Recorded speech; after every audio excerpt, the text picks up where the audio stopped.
afternoon and welcome to our sunset safari, coming to you live from Djuma, Arathusa and Cheetah Plains game reserves in the Sabi Sands in the Greater Kruger National Park of South Africa. My name is Jamie, and this afternoon I have Jandre on the back on camera with me, heading out on Wendy, fingers crossed. We have Brent and Dave, and they're going to be exploring the mysteries of Djuma whilst we head across towards Cheetah Plains on this gloriously warm winter's afternoon. Not only are we live, but we're also interactive, which means you can send through your questions on hashtag Safari Live on Twitter, or you can email through to questions@wildearth.tv. And then we have some lovely ladies in final control, Rebecca and Lou, who will help you out by sending them through to us, and hopefully we will be able to answer anything that you would like to know about. That was a bit broad. Not anything you would like to know about, quite a few things that you would like to know about, particularly with respect to our areas of expertise, which is of course the African bush. And we've already got one of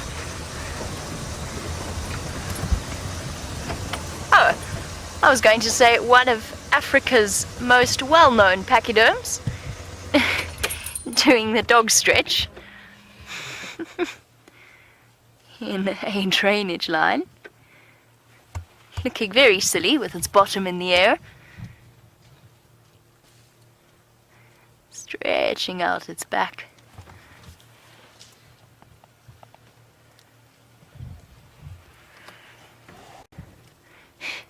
Obviously found something that looks delicious in the drainage line, but hasn't quite got the footing that he's looking for. Has to stand with back legs on the bank of the drainage line. I was going to say to you that you could say good afternoon to Brent, but that I fear was somewhat optimistic, as it seems as though Wendy has once again come down with an attack of the gremlins, and he is going through a bit of a signal dip. And the gremlins seem to be spreading, by the way, so if your questions don't come through 100% clearly, I am sorry. It's because Rusty seems to be having some problems with the communications, the clarity of the radio. I'm hearing about 3 or 4 words out of every 5. I should be able to piece things together. Should be absolutely fine. I was wondering where the rest of the elephants were. You know, little one. All hiding out in the drainage line alongside a road called Elephant Carcass Road, strangely enough. I'm sure there's a history to that. And there we go. Our first question for the Sunset Safari. Good afternoon to Kim. You were wondering, on the subject of our elephants, exactly how many stomachs an elephant has. The answer is, just like us, they have one. The difference lies within their appendix, so within their intestine, and then part of what is what in our bodies is the appendix. In elephants is an extended cecum, and that is where most of their plant digestive happenings occur, where all of the breakdown happens. So unlike the cows, the antelopes, the buffalo, all of the bovid members of the family, giraffe as well, which have 4 different stomach chambers, the elephant has one and one alone, and as a result is amongst some of the more flatulent of our animal members, or our animal characters, that we get to enjoy the company of. There's a little herd hiding in here. Oh, but I can could definitely hear more of them calling off in the distance. Windy 23, you were wondering about whether or not that elephant is missing its tail tip. Possibly, I hadn't noticed, but it could well be. You, of course, see a much larger picture than I do in terms of what we're seeing. You're lucky enough to get to see through the eyes of the camera. For my part, I have to rely on either my monitor or looking at the animals themselves, and of course it's very important for me to be constantly watching what's going on around me. Well, you can see the normal tail of an elephant, a big cow at the back.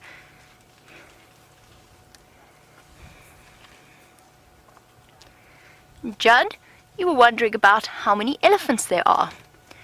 I assume you mean in this particular sighting. At the moment I've got 3, but I can definitely hear more throughout the drainage line. Somewhere in the back there is an entire herd, and I think, Judd, what we're going to do is we're actually going to go and look for them, since we haven't got the world's clearest view of the elephants. It's amazing how an enormous animal like that can disappear into the surrounding bushes.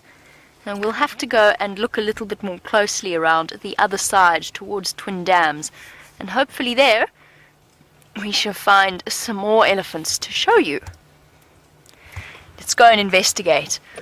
Judd, if you were talking in a more general term about how many elephants there are in the Kruger National Park and beyond, maybe how many elephants we see in this area. Oh, there's a slightly better view. We do have a view of a female there. We have been seeing more and more elephants recently as we go further into winter and the dry season. And we've been seeing a couple of herds, well over 30, 40 individuals. Within the Kruger National Park itself, numbers disputed a little bit depending upon who you ask, but it sits at around 12 to 15,000 odd elephants in this area alone. 4 million hectares of unfenced wilderness, home to close, possibly around 15,000 elephants. We're very fortunate here in South Africa in that, as yet, we don't have a major problem with elephant poaching.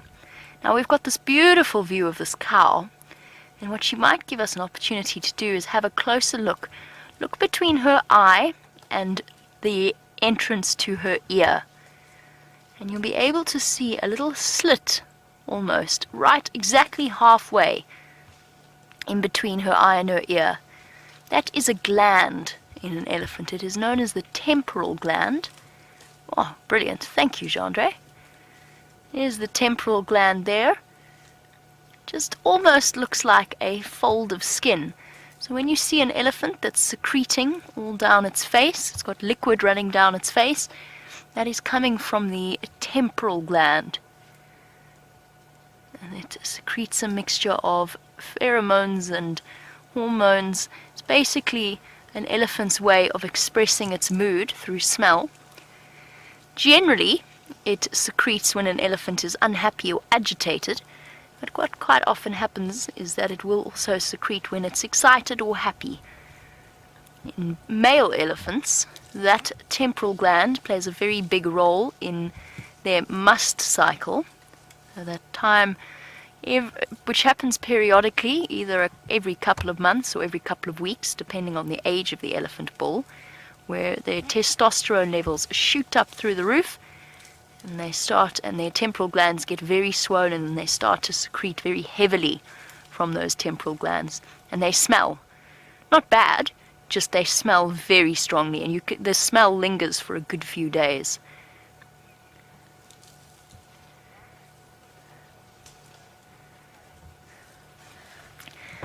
Jiggy, you were wondering about why these elephant babies are alone.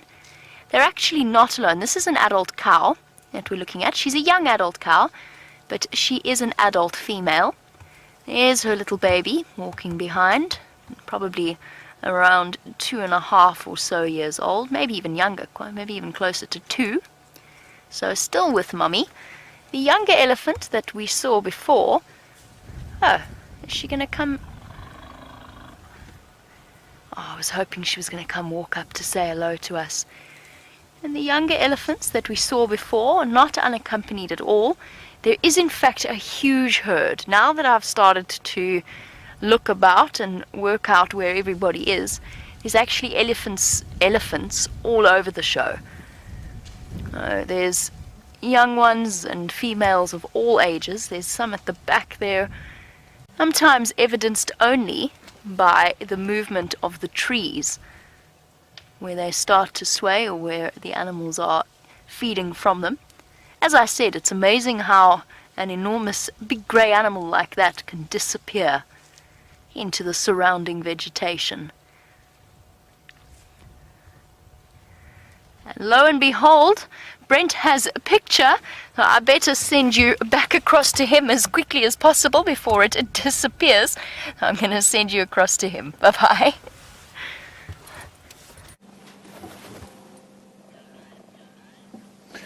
Welcome to the Sunset Safari. As you can see, we're sitting at the Buffelshoek waterhole, and there's a hippo and a terrapin. You can see the terrapin on his right bum cheek, using him as a safe basking point. And we've also got some buffalo bulls, but I've just heard a very upset, sounds like Crested Franklin.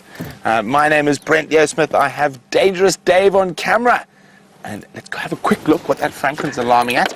Otherwise, we'll come back and have a look at the buffalo and hippo again. But it could be the creature that's been eluding us for the longest time, probably about 7 days, maybe a little less. It's a leopard. I'm really hoping it is. We probably follow up on at least 100 Franklin calls a week, and only maybe 1 in 100 turn into a big cat. Normally, it's for mongoose or a bird of prey. But this Franklin's been going at it constantly just here. Let's have a quick look. There's a nice little river system there that the leopards sometimes like to use.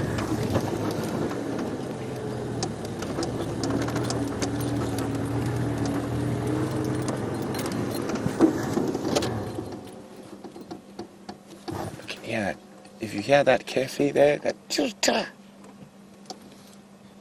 still upset. Let's check a little bit further on. So we're looking really carefully into the bush. Any sign of movement with leopard, you often look for that little white tip of the tail that just catches your attention.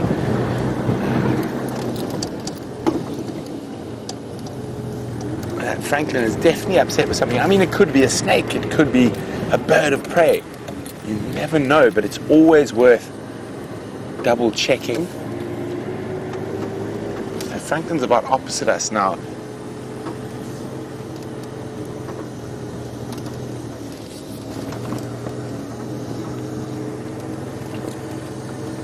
Also, having a look at the road, making sure there are not any footprints of a potential predator in the area.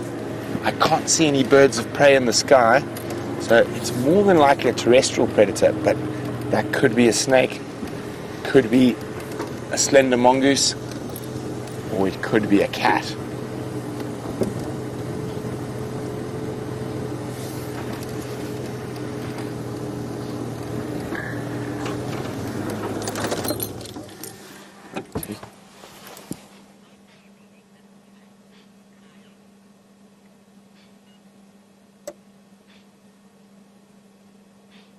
So you can hear that churr, churr. Now Carl's wondering if anyone's reading what's being written. They are. The lady's in final control, Carl. But we'll stay. For now, I'm just really concentrating. There's definitely a predator there, but what predator it is,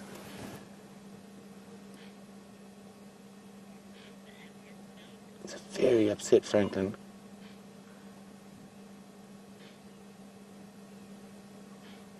It could be a snake, it could be a mongoose. As I said, it could even be a lion.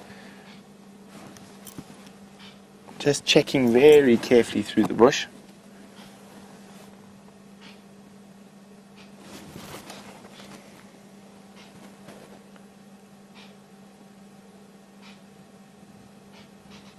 Ooh, see, do you hear that increase in volume there? It means that the predator maybe came a little bit closer. Wish we could see where the Franklin was looking.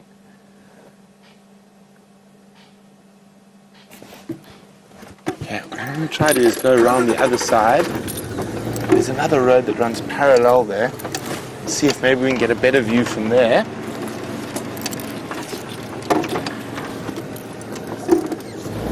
Come on.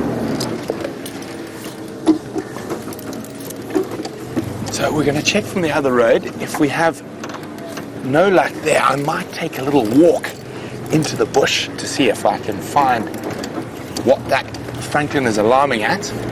But let's just double check. I think if it's a leopard or a lion, they might be, because it's quite warm, deciding to have a little midday drink at the waterhole. And there's a lovely little river system that runs down into the northern side of the waterhole. So we're going to go have a look there.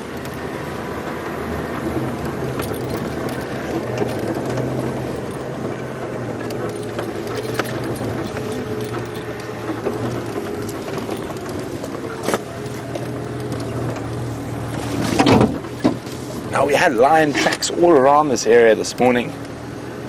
Unluckily, we couldn't find them. Unfortunately, Dave and I spent most of our morning sitting in camp trying to get the tech issues sorted. And it seems like it's sorted, so far so good.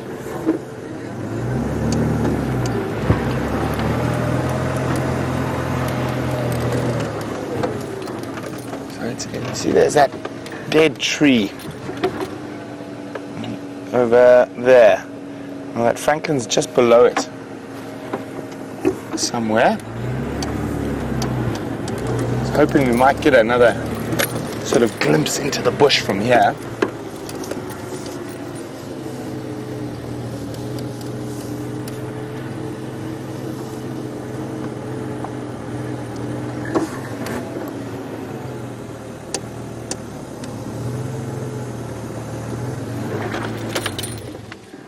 Just stop and listen again, see if that francolin's still making a noise. It is. Sort of right there is where the noise is coming from. I'm going to sneak a bit further forward. Again, just checking, because sometimes they will alarm call quite a long time after the predator has passed. So always good to double check.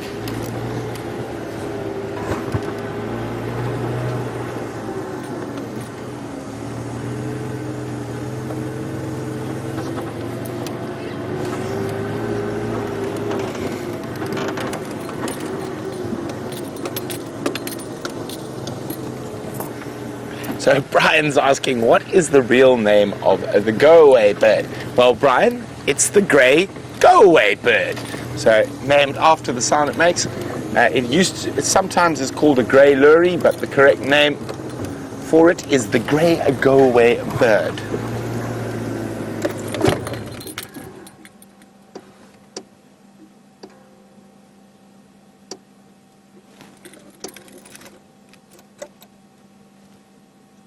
Still upset, still chirping away. Let's check a little bit further on, see if there are any tracks on the road. Otherwise, we go back to where we were closest to that alarming francolin.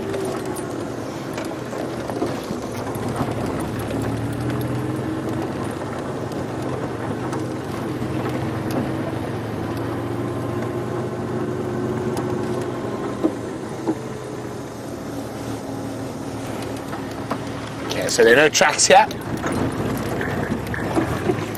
So we're going to head back towards where we were quite close to that bird. Can't see any tracks heading towards the waterhole either, but there's a possibility that that predator could have gone for a drink and then has moved off a little bit to rest up in the shade.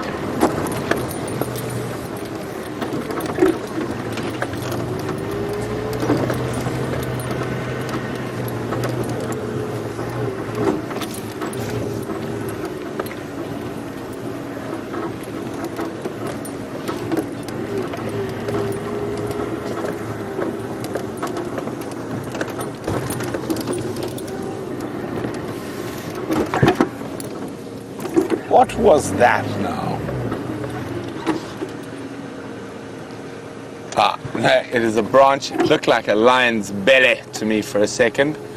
Just slightly different coloring, and that's what you're looking for.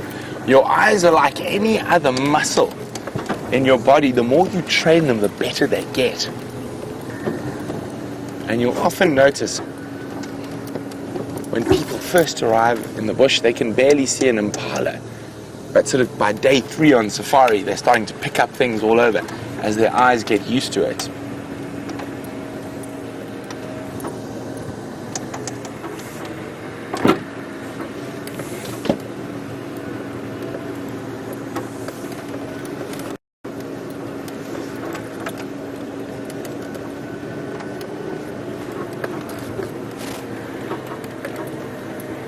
I'm just double checking the tracks again here. Valeria in Massachusetts would like to know, has anyone seen or heard from Karula and the little ones?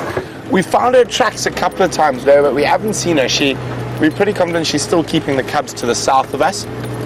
And I've got a theory that it's because of the intense hyena activity around Djuma at the moment, with those dens very active in an area where Karula used to den frequently.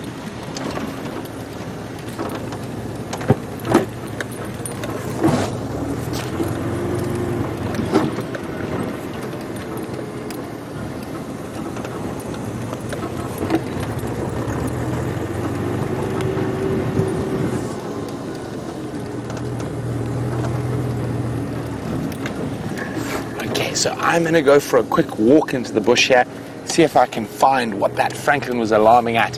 While we do that, let's jump on board with Jamie, who's on her way to Cheetah Plains.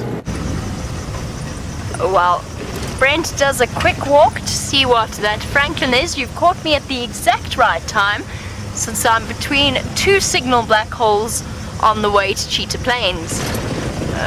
We've got a little bit of space in which I can chat to you whilst Brent goes wandering. This road that we're traveling on now is one of the main boundaries between several different properties. For us, it's the southernmost boundary of Djuma, but we have long since left Djuma behind, and we've now got Torchwood on our left, which opens up to the Kruger National Park on its eastern boundary, and Chitwa on our right. Chitwa, of course, being where the Styx lionesses spend a great deal of their time. It's also part of Thandi, Karula's daughter's territory. So Karula being a leopard, and Thandi obviously being her daughter also being a leopard, that spends quite a bit of time around Torchwood in these general areas. I should have been a comedian. Maybe not. Definitely not. That's actually quite interesting.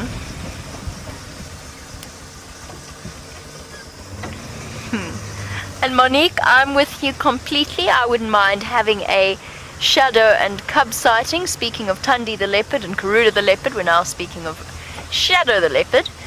But Monique, before I get on to whether or not I've got any updates, I just wanted to have a look at that spider web that's sitting in the top of the balanites tree.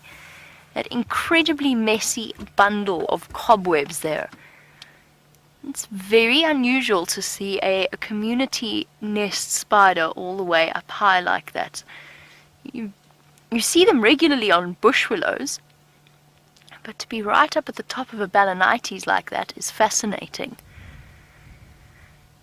And community nest spiders as communal nesters, very unusual in the arachnid world. Now, it's very common for things like ants and termites to live in colonies. Spiders generally are social to the point that even mating is a little bit of a risk for the male involved. And yet here is a spider that has evolved to live in a group, with a group of specialized hunters that will go out into the surrounding webs and pick up whatever the webs have happened to capture and bring it back and share it out amongst all of the rest of the spiders in this community. And what you'll very commonly find, not in this case, but very often, is you'll find the nests of small birds hidden right next to a community nest spider and built and made to look like it's just an extension of a community nest. There's some clever little things that pop out and about in nature. No spiders visible today, though. Most of the spiders have died off now as we go into our dry season. Not that we had a tremendous spider boon this summer.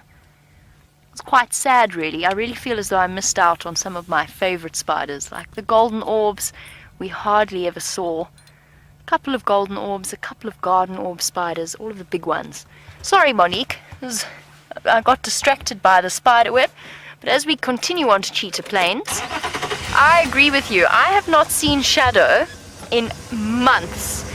And unfortunately, I don't have any updates apart from the fact that the same day that we went to the hyenas with the baby hippo outside Arathusa's dam, just next to Arathusa's dam. So that was what? What day is it today? Wednesday. Thank you, Jean-Andre. Today is Wednesday.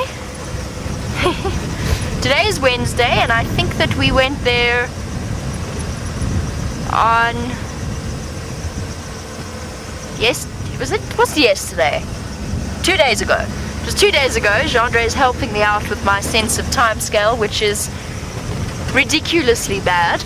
So 2 days ago, Shadow caught a duiker around the northwestern corner of Arathusa, and it was stolen from her by Salaheshe, the big female that lives around Elephant Plains. When we went back to follow up, Salaheshe had disappeared along with the Anderson male who took the rest of the kill, and we didn't get to see any of the 3 leopards. Now that's the last update I had from Shadow. There was no sign of her cubs at that sighting from what I heard from some of the other guides, so she hadn't brought them with her yet.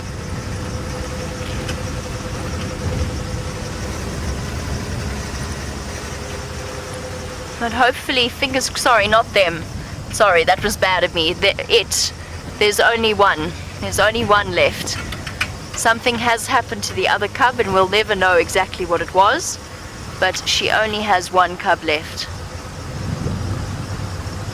But I'm sure at some point we will get to see her, and it'll be all the better for the anticipation that she's built up with us. And now we're on the road to Cheetah Plains with Nkoro and Annette on either side of us.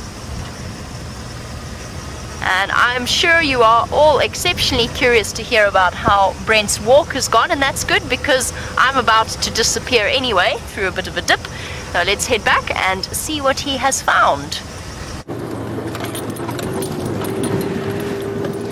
So unfortunately nothing there with the Franklin alarm calling, so we're going to continue on to see what else we can find.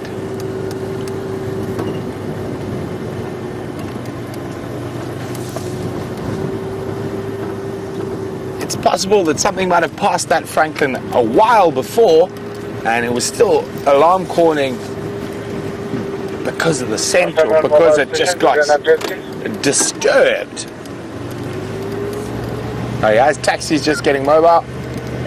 Afternoon tax, no updates. I think there's a Columbia of Love Central around Giraffe Crossing. That's what it's.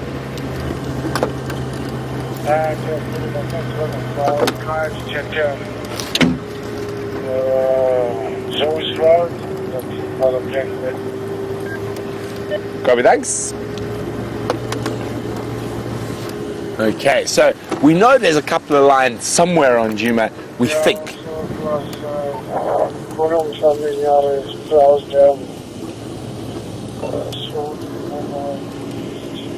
There we go, there's a big herd of buffalo as well, but right in the southern side of the reserve, so we will definitely make our way towards them a little bit later. Hopefully they can attract the lion or 3.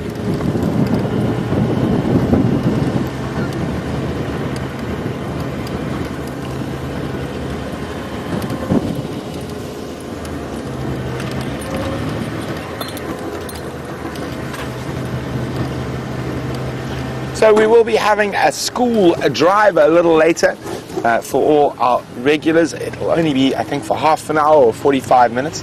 But don't be scared of sending questions. The final control will keep your questions for after the drive. So if you see anything during the school drive you really want to ask a question about, send them through, and you can do that by emailing us at questions@wildearth.tv or use the hashtag Safari Live on Twitter.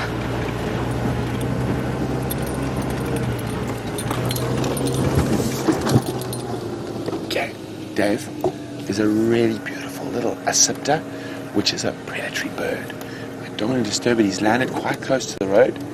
It's called a gabar goshawk. Okay, just get a safety there. So I go into this up there and look for the red. Oh wait, I've lost him now. I know he's there. There he is, there he is. You see the red feet? Okay, there. You can just see the bright red legs and that white rump. And that's a little gabar goshawk. There you go, you saw him turn his head. Has he caught something in there? Is that why he landed in there? Is that why he's flapping around so ungraciously? I think he's got something.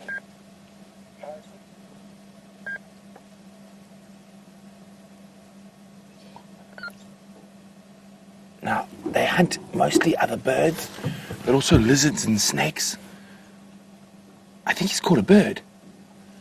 Very difficult to see what's going on in there. But they're normally very, very adept at moving around. And the way he's flapping almost looks like he has something in his talons. Or he's trying to pull something out of a hole, maybe.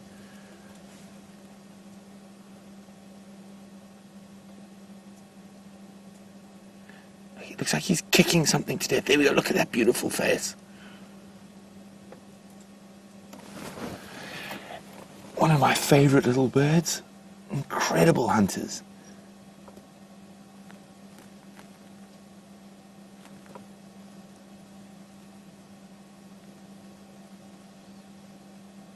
Now, if we see him drop his head and start pecking, he's definitely got something.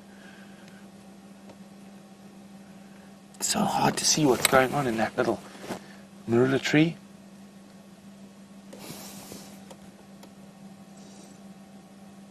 But from that behavior and that flapping of the wings open in a thicket like that, he might have caught something in there.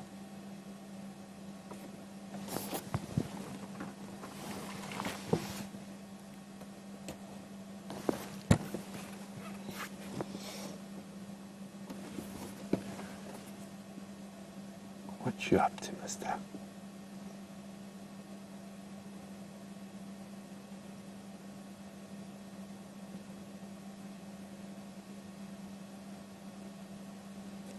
Well, whatever it is, it looks like it might have given up fighting, so he might move it to a more convenient perch to eat.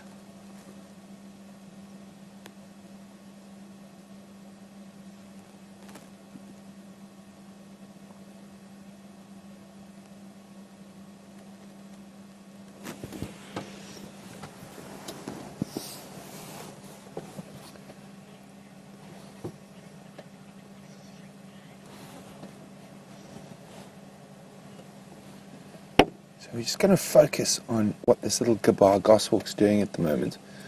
We're pretty confident he's caught something in that little thicket on the marula tree, but what it is, we're not sure yet. When we arrived, you could see him sort of struggling with something, his wings flapping about.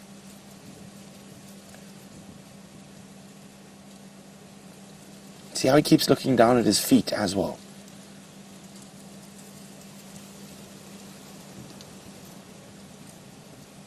Sometimes if it's a lizard or something like that, they sometimes don't have the best grip. And you can see he is hungry. His crop is empty. Our crop is the area just below the bird's beak where they store food.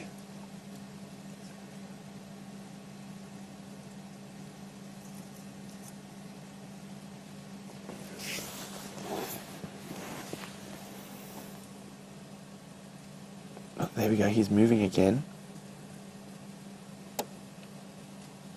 Could be trying to get into a better position.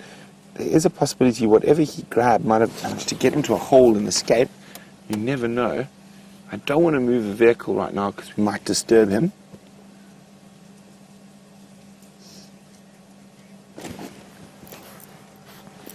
So I just said we're not going to move the vehicle right now so we don't disturb the bird.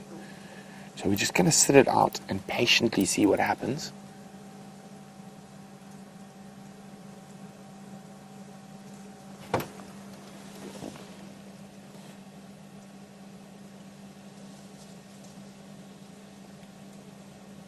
He keeps looking at his feet.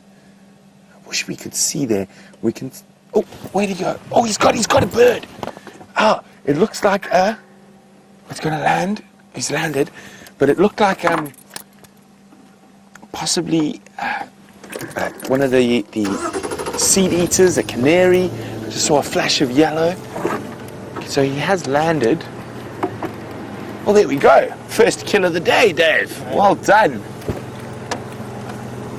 But unfortunately, I was hoping he was going to fly to a spot where we could see him a bit better to consume his meal. But unfortunately not. He's gone right into the heart of that thicket.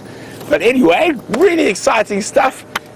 So a gabar goshawk, one of the most exquisite little scepters or predatory goshawks we get here in the area. And Addison was wondering, what is the most common predatory bird we get? Of the goshawks, Addison, that is the most common. So we've got lots of different families of predatory birds, but probably it's got to be the batalier, which is part of the snake eagle family, and the white-backed vulture, the two most common predatory birds we get here. So, wow, that's a great way to start. So, while we continue to see what else we can find, Jamie is with the smelliest antelope in the family. Fortunately, very much upwind of the smelliest antelope. Nevertheless, we definitely, no matter how smelly they may be, we've definitely found some of the cutest baby antelope. Fortunately, they've just shifted behind a patch of monkey orange, so we're going to try and... I'm trying to work out if I want to go backwards or forwards for this view. I think forwards is probably going to work the best. I'm going to try and shuffle forwards and see if they... No, don't go! Ah... They are now running away. Let's try and see if we can't... Any... No.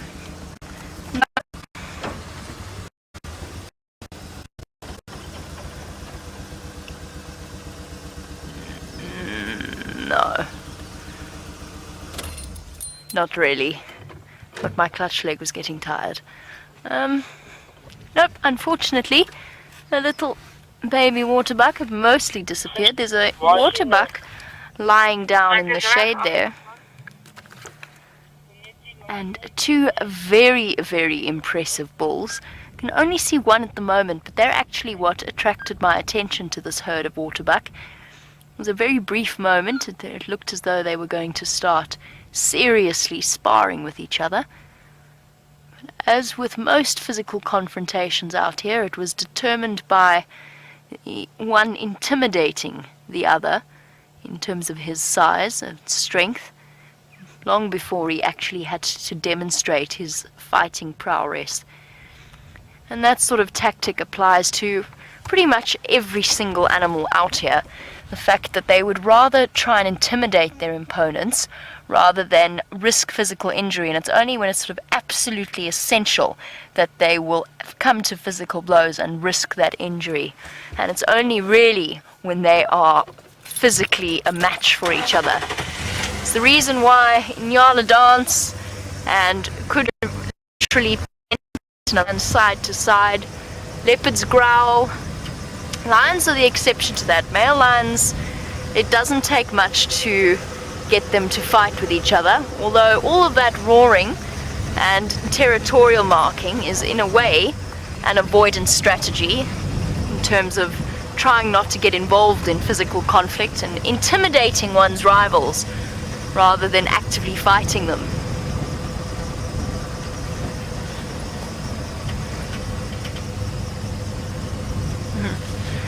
And Andreen, you were wondering why it is that the waterbuck are the smelliest of all the antelope. So because as their name suggests, a waterbuck likes to hang about in water, and as a result they could become waterlogged and quite soggy and heavy and cold. So what they do instead is they actually secrete an oily substance that coats that thick shaggy coat of theirs and protects it and makes it ever so slightly waterproof. And what that means is that they, unlike the impala that regularly groom themselves, waterbuck groom themselves, but they get covered in this oil and it picks up a very strong scent, and they kind of smell like wet, dirty dog. Not even wet, clean dog, wet, dirty dog. A smell which I'm sure many of you as pet owners are quite familiar with. I certainly know I am. And that smell lingers. It sticks around for a very long time, even after the waterbuck have moved away from an area.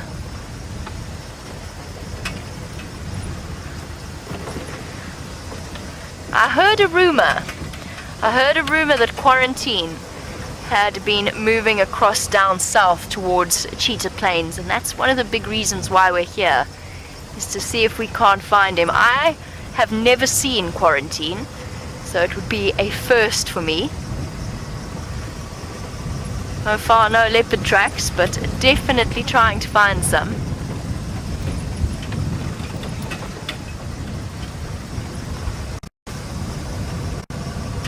Here we go. We've arrived at Djuma Dam, funnily enough. This area is called Djuma Dam. It is where used to be part of a whole parcel of land, including Djuma, but it was previously owned by the owners of Djuma, where we are operating from, and this is Djuma Dam. Djuma Dam wall is apparently clearly demarcated as being off limits by large sticks and logs being placed in the way. As you can see, it's completely dry and empty. Cheetah Plains has had even less rain than we have had at Djuma, so not much is going to be moving through here to have a drink. There's still plenty of food though, and the nice thing about this is when the rain does start to fall, there will be lots and lots of there'll be lots of food around here, because the animals haven't congregated as much around this dam as they will have around the dams that still have water, like Buffelshoek Dam, for example. So this will be one of the first areas to recover when the rain does happen. Becky in Wisconsin, on the subject of the dryness of the area, you were wondering if we would have restrictions as to how much water we could use. No, sorry, not how much water we can use. That was a question or a thought train that I went down. You were wondering about campfires. I'm sorry, I don't know where the water restrictions came into my head from. I think I just thought that was where I was going to take the conversation next. You were wondering if there were going to be any restrictions on campfires, and it would be very difficult at the moment to start a serious runaway veld fire.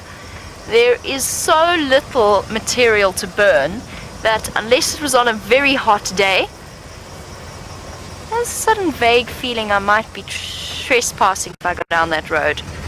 Let's go up this road instead. I'm not lost, I'm not entirely sure exactly where the boundary is. So let's go this way just in case. So not really. I mean, everybody's always, in my experience, everybody in the bush is always very aware of the impact that an out-of-control fire can have. Everybody in the surrounding lodges, all of us before, have jumped up to help a neighbor that has been threatened by the risk of a runaway veld fire. So there won't be much in the way of restrictions, just that everybody probably needs to be a little bit more careful than usual. But as I said, the chances of a fire being started and actually burning instead of burning itself out is exceptionally small. Very, very unlikely that would occur.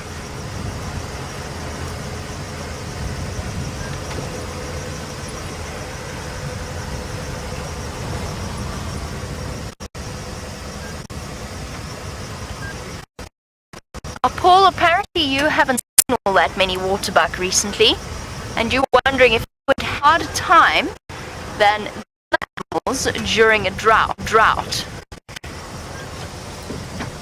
The answer is no.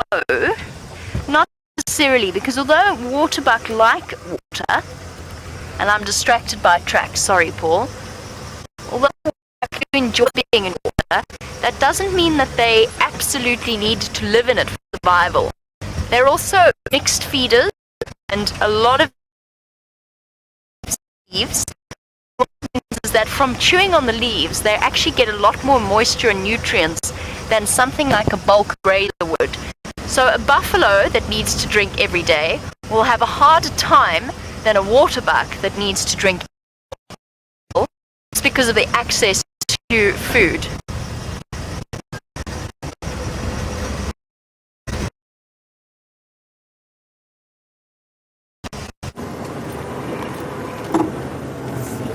So we're checking along the fire break at the moment. There are lion tracks all around. There's some very big, thick blocks here. So we're hoping that maybe you might have moved to the peripheries, or we might find a track that'll put us in the right direction.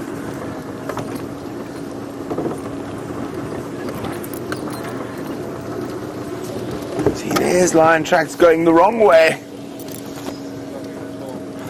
Back towards Buffelshoek Dam. We've got lion tracks going towards Buffelshoek Dam. We've got lion tracks going away from Buffelshoek Dam. The only thing we don't have is any lions.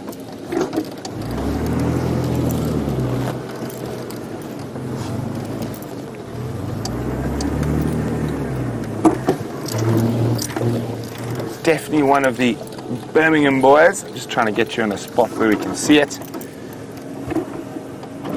You got it? There we go. You can see a nice big male lion track. So we've got tracks in every direction, but no lions. So I think they're hiding in this thick area directly south of us at the moment. And it's a very big block. So what we're going to do is we're going to hope that as it gets cooler, they might head towards the Buffelshoek waterhole. So we'll go check there. But in the meantime, I think we're going to go have a gander at that large herd of buffalo that was heading towards quarantine last I heard. And who knows, maybe the sound of buffalo will turn those lions right about.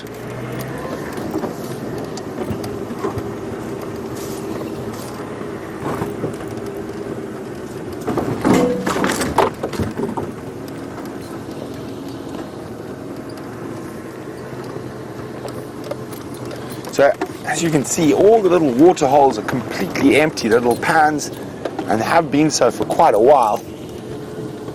So, with limited water around, it does help find animals because they are going to move through those areas that have water in them.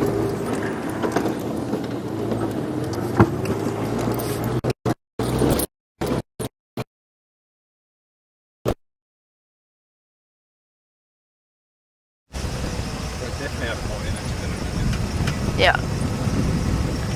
Oh dear, and it seems as though Brent has lost signal, and in case any of you were witness to or happened to eavesdrop on that conversation, whether you wanted to or not, I am feeling loads better, thank you very much, and I do have a lot more energy than I did yesterday. Just in case you caught the tail end of that. All is well.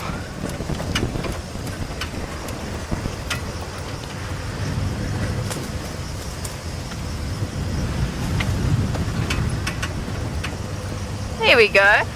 So Jessie now would like to know, I sort of went there earlier and then, because I got the question slightly wrong, but Jessie was wondering if whether or not we do have water restrictions in this drought. And we will do, Jessie, potentially. At the moment, we're very fortunate. Waterbuck bull trotting away. In fact, I think we were even talking about waterbuck before we lost signal. So Jessie, we're all very aware and taking whatever measures we can in order to save water, to conserve water. The big thing, of course, is the fact that the pans need to be pumped, as well as supplying the lodge and us with water. Luckily for us, our water comes from deep in the surface of the ground, And at the moment, the underground water layer, the underground water level, is still relatively stable and still relatively good. And we'll just have to keep our fingers crossed that that will remain the case in the future. Just trying to show you the last view of quite a magnificent waterbuck bull.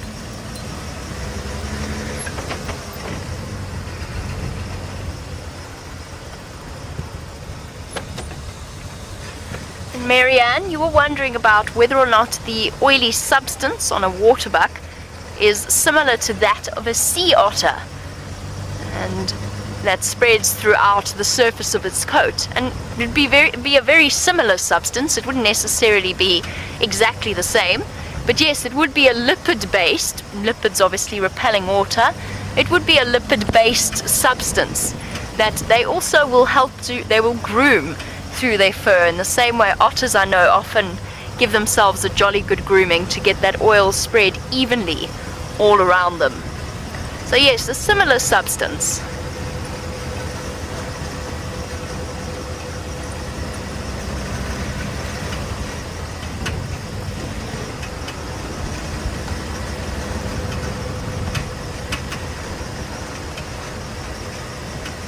Done a very thorough checking of the western edge. Oh, shame, this is a lovely tree that's been landscaped by our beloved elephants.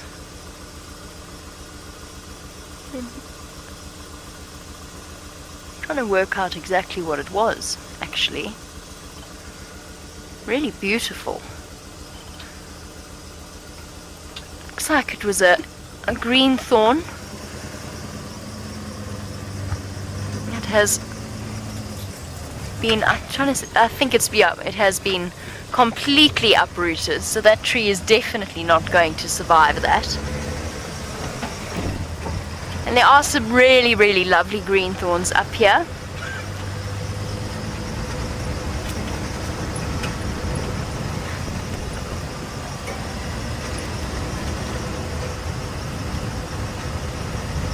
And I think the next plan, now that we've thoroughly checked the eastern edge of Cheetah Plains, is to head down south and see what's happening around the Mala Mala boundary and the open clearings.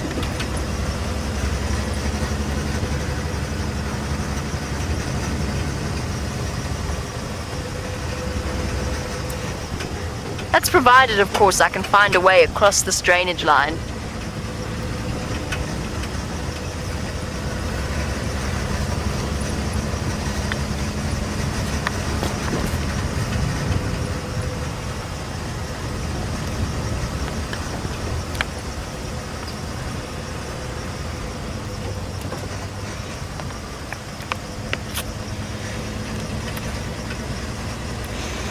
We've chatted a little bit about the drought and what measures are in place.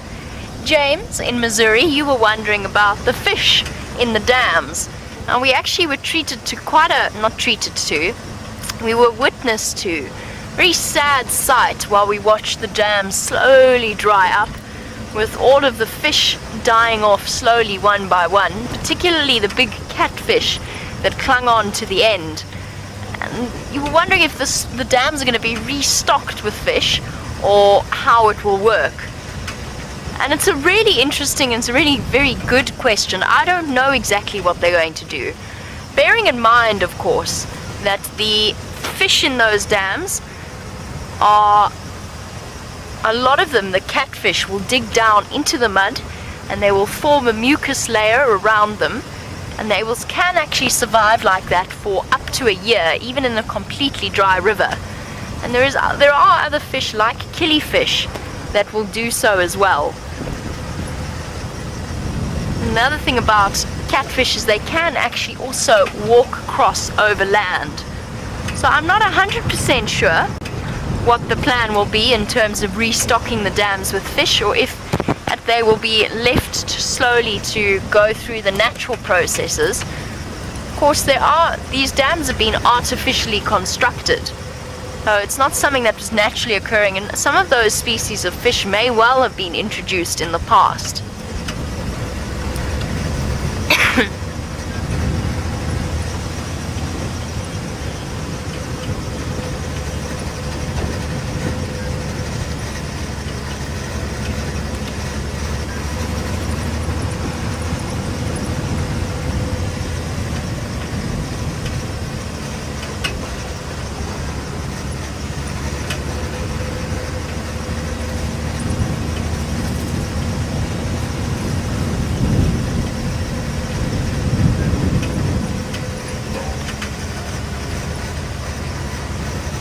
Just in case you were wondering what's happening with Brent, he appears to be attacked by gremlins once again. I'm not entirely sure if he will be out on Wendy still, or if he will be back out on bushwalk or not.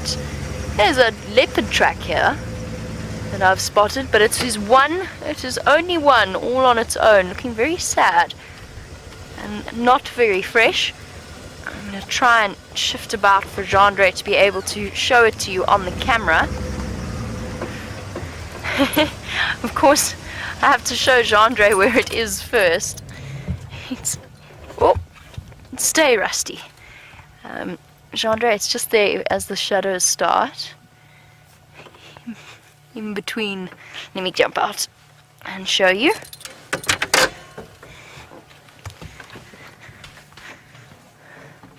The leopard track that I'm looking at is almost certainly female, and it's over here. This tiny little track, the little back pad visible here, and this is not very fresh at all. This is actually possibly when we had the last rains. We had a little bit of drizzle, not dribble, we had a little bit of drizzle about a couple of days ago, and the sand has gone nice and crispy from that, and this track has actually been sealed in it.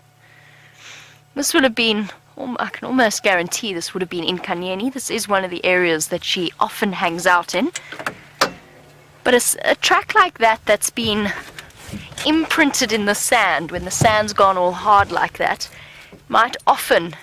can often trick you into thinking it's fresh.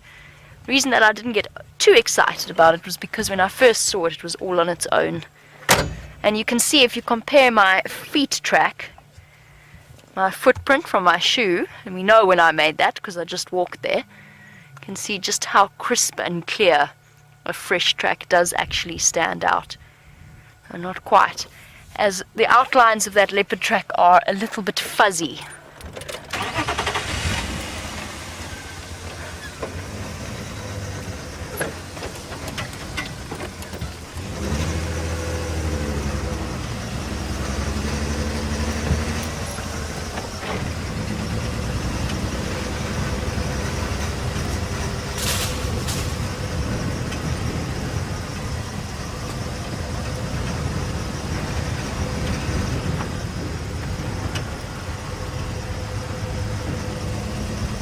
Debbie in Vancouver, welcome to the Sunset Safari.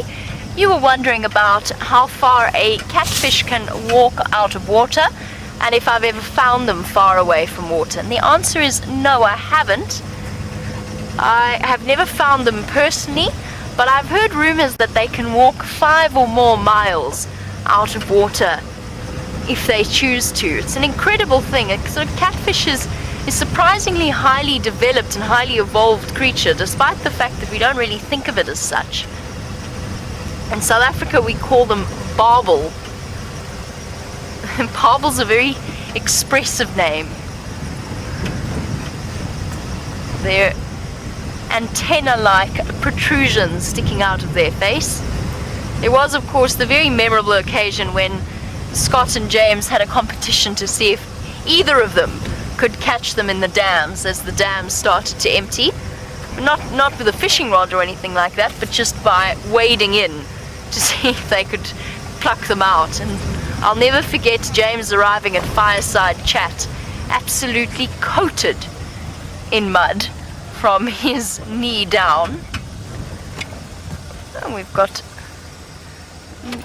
Bachelor Impala, and stopping here just gives me a chance to double check for tracks.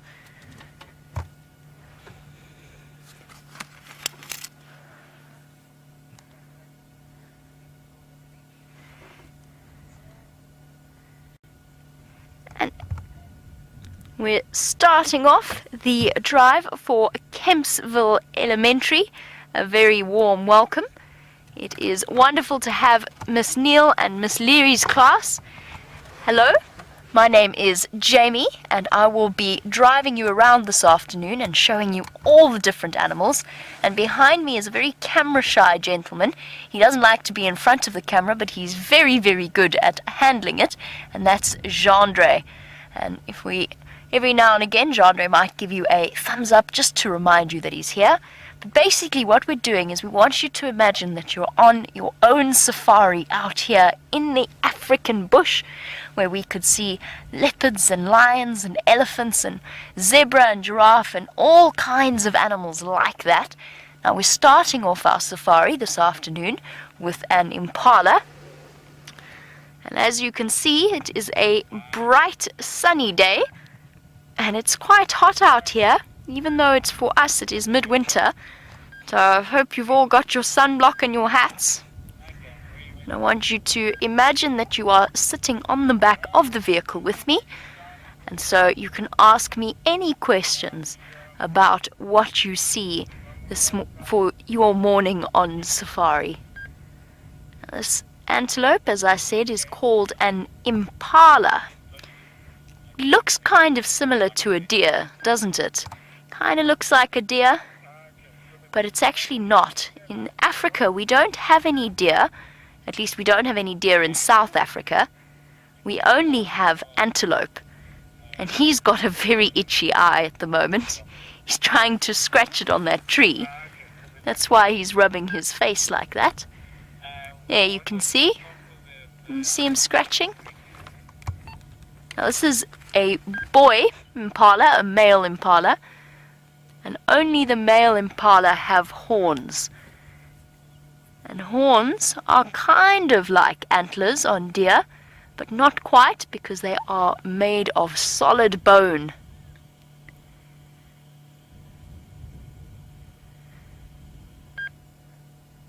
And they are grazing in one of the places where you are most likely to find an impala. There's lots of trees if they need to run and hide somewhere, but there's also a nice open area, so there's plenty of food, grass for them to graze on, and also they can keep looking out for something that might want to eat them. Maybe something like a cheetah or a leopard or even a lion might think about eating an impala. But for the moment they're pretty peaceful, because they know that most of the big cats at this time of day when it's this warm are going to be sleeping somewhere in the shade. Now usually you see impala in big herds, but at the moment it's time for them to mate and to breed, so they split up between males and females separately. Now these impala are definitely not being hunted, given how calm they are, but if we look down a little bit, there is an animal that wasn't so lucky, and that has been hunted. Can you see there what's lying on the ground? I'm going to jump out very quickly, and I'm going to bring that closer for you so that you can have a look and see exactly what it is that is. It's a skull from a buffalo, and we're just going to have a very quick look at it. And I want to see if you can guess what maybe happened to that buffalo. What do you think might have caught and eaten it? Let's go get it quickly, and I'll bring it across to you. Buffalo skulls are actually quite heavy. Here we go. Okay, I'm going to put this on the front of the car so that we can talk about it, and I don't have to hold it up for you for too long. So remember how we were talking about the antelope having solid bone for horns? The same goes for a buffalo. Now I'm trying to hold it. There, if I rest it like that, I can hold it. This is all solid bone here on the top of its head. And then the horns have covered in something that's almost like your fingernails. It's keratin. And if I shuffle it, you can see it's not attached to the bone.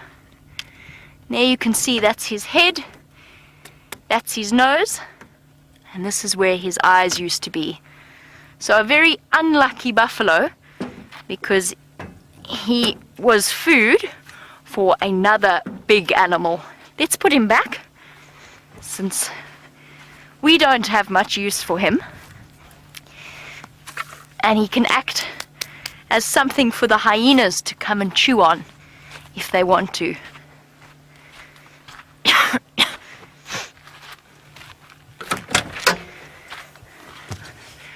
Okay, hands up. Who wants to go and see what other animals we can go and find? There's so many out here that I don't even know where to start. I think we should go that way. That way looks interesting. What do you think, Chandre? Yep.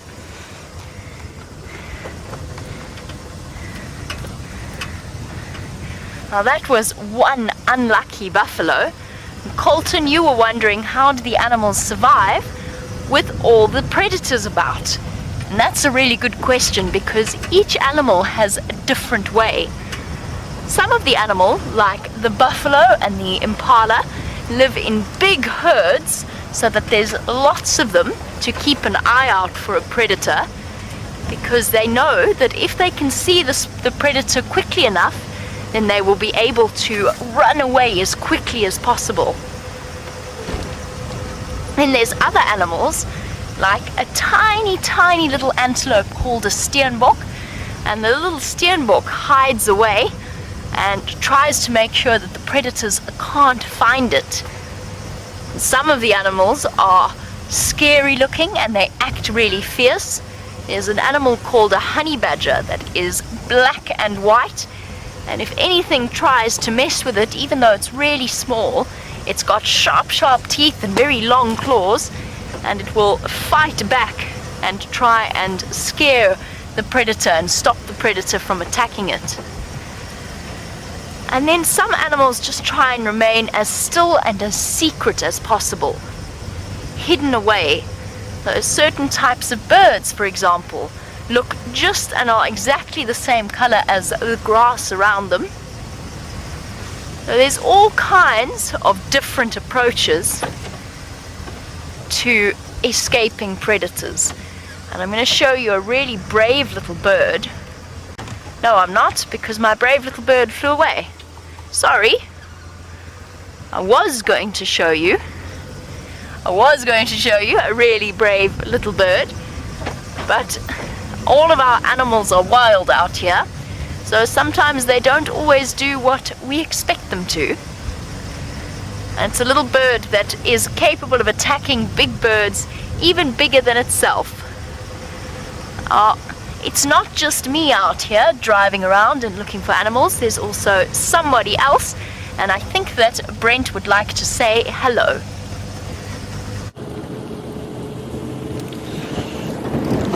Hello everyone, my name's Brent and I've got Dave as my camera.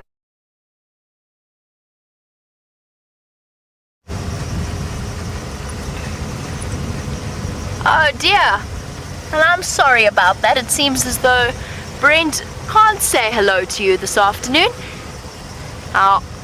There's a lot of technology involved, and once the camera does all of its recording, then it sends some electrical signals down to some electrical equipment in the back, and it goes up through an antenna, and it bounces all the way to a satellite across the world, and then it jumps all the way back to where you are in your classrooms.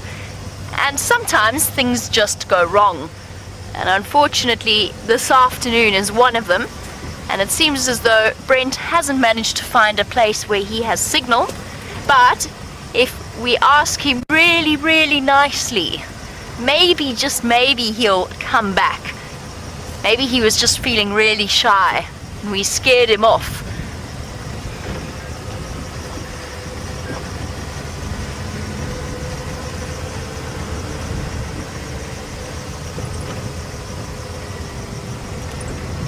And Mrs. Nadir, you were wondering about the impala and its horns, and whether or not it sheds them like a deer.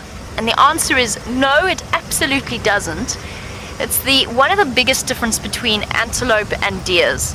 So deers with their antlers, it's actually made of hardened blood vessels, capillaries, veins, all solidified in a way that can be replaced very quickly and seasonally, but is quite weak. Whereas with an antelope horn, it starts growing from around 6 months of age at a growth plate on the head, and it starts to push up and then is very solid bone. It is bone all the way to the top. If it breaks, or if they have a fight, something happens and it gets damaged, it will never ever grow again. For them it would be kind of like breaking an arm or a leg, as is for us.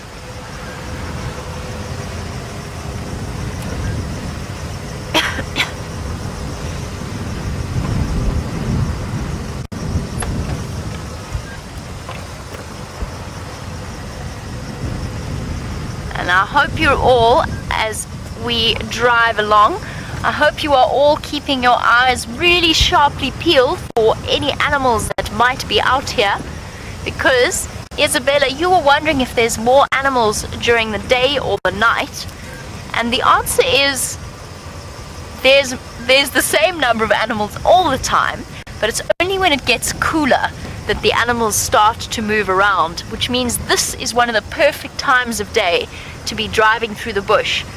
A lot of the animals, like the lions and the leopards, they really only move at night and sometimes a bit in the morning and the evening, but this is the perfect time to come out on a game drive and to go looking, because all of the daytime animals are still awake and the nighttime animals are starting to think about moving around and maybe coming out of their hiding places.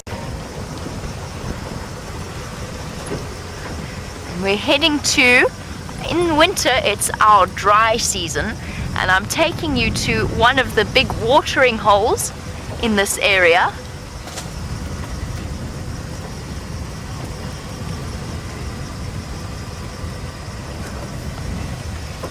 And we're going to go and have a look at the impala, and then I'm going to just need to be on the Game Drive channel for a little bit. Let's see what animals we can see in the open clearing.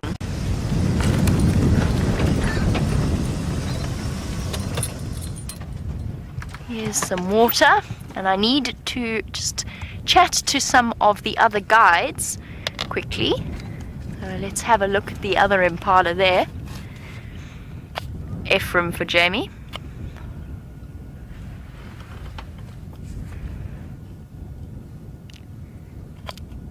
FF.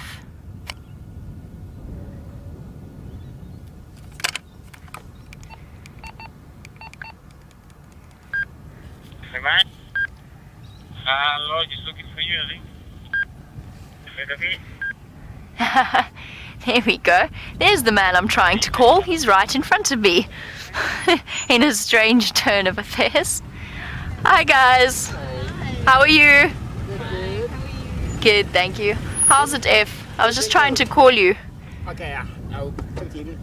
Like if you go in the CP open, Yeah. you can see lots of road beers there. Yes. Like if you look up in the rise, you can see one more For Mala Mala. You can see two skankan just like Perfect. All right, Shop. Your Thanks. camera is very good with the zoom.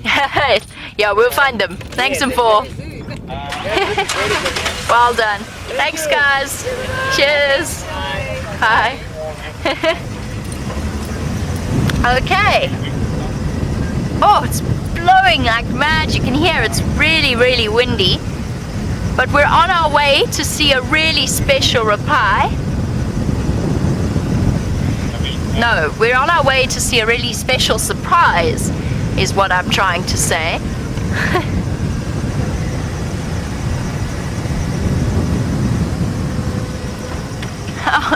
Zaira, you were wondering why it is so hot out here in the winter, and that's because we're really lucky. We're not too far away from the equator. We're protected by a whole group of mountains, and we've got some really warm, a really warm ocean on our eastern side, so on the eastern side of South Africa. And all of that means that our climate is actually really, really nice. So we never get snow in winter, it never ever snows, and at its coldest, our temperatures might be around 32. Zaira, you guys live relatively close to the sea, so for you, I'm not sure that your temperatures are probably not too cold in winter, not too hot in summer. I know it can get quite chilly, but we never get as cold as it does there. So 32 degrees Fahrenheit is about the coldest it will get here, and that's right at the coldest time of the day, with the wind blowing and howling and with the sun just about to come up. The coldest time of the day is around 6 o'clock. Maybe you will come later on. I think they're coming soon. Len, you were wondering, we're on our way to see an incredibly endangered predator, but you were wondering about another endangered predator and whether or not there are any wild dogs in this area. And yes, there are. This is the biggest population of wild dogs in South Africa. There's about 195 of them in the Kruger National Park, quite a few. And the wonderful thing about that is that they're just about to start having their puppies. So they're all hiding away close to their den sites, and they're going to be having babies soon.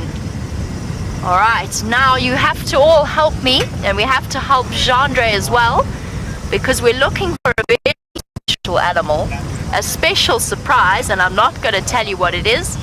You're just going to have to help me look for it.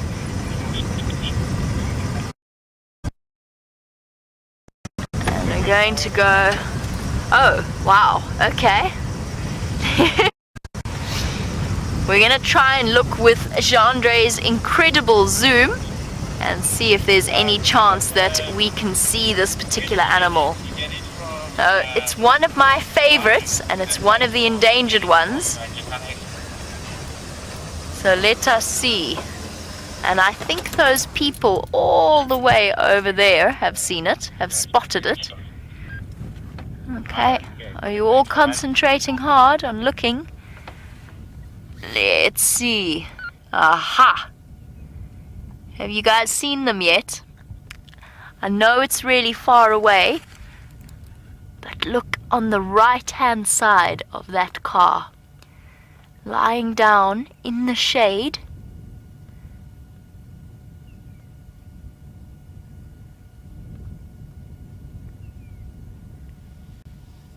There is a cheetah. And I think...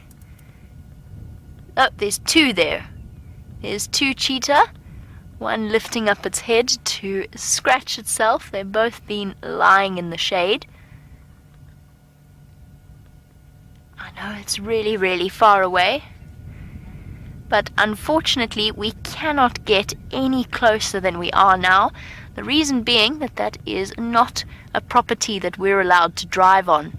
So you see the other people in the car there? They're allowed to drive there because they work there. But it's outside of where we're allowed to drive. Addison, you were wondering about how fast a cheetah can run. Oh, look, he's rolling over. Feet in the air. You've got to watch carefully, otherwise you'll miss moments like these. Addison? A cheetah can run between 60 to 70 miles per hour. So basically as fast as you will drive in the car at its fastest, a cheetah would be able to keep up with you. The only difference is that a cheetah can't run that fast for very long. They have to run only in short distances, which means that they first have to sneak up on their prey, which is why a place like this is the perfect place for a cheetah to hide. It is open which means that they can start sprinting without having to run into any bushes or anything like that. But at the same time, there's enough trees that they could sneak up on something and surprise it. So that's really important for a cheetah, because if there were no trees here, the cheetah wouldn't be able to get close enough to its prey without being seen and with the other animals running away. And remember, I told you that the cheetah can't run very fast for very long. What it means is that if an animal saw the cheetah coming, they would start to run, and the cheetah would never be able to catch up because they just can't keep going. They're not long distance runners, they're very short distance runners. Oh, absolutely wonderful that we got to see them, but that's why cheetah are spotted, because it helps to camouflage them, and so it helps to keep them hidden. And here, don't you worry, there's plenty of water for the cheetah to drink. And another thing about cheetah is that they actually don't need too much water. So they don't need to drink every day. They actually get a lot of moisture from the animals that they eat. They get a lot of water, and they're also specially adapted to survive for long periods without water. That's why cheetah can even live in desert environments or close to desert habitats. Now they're very, very far away, so we're just going to have to hope that as it starts to get cooler this afternoon, they will start to move back towards us in this direction. Because a couple of days ago, they walked in this way, and I'm really hoping that that means that they're on their way back towards us. Because cheetah males, and these are males, the only reason I know they're males is because there's two.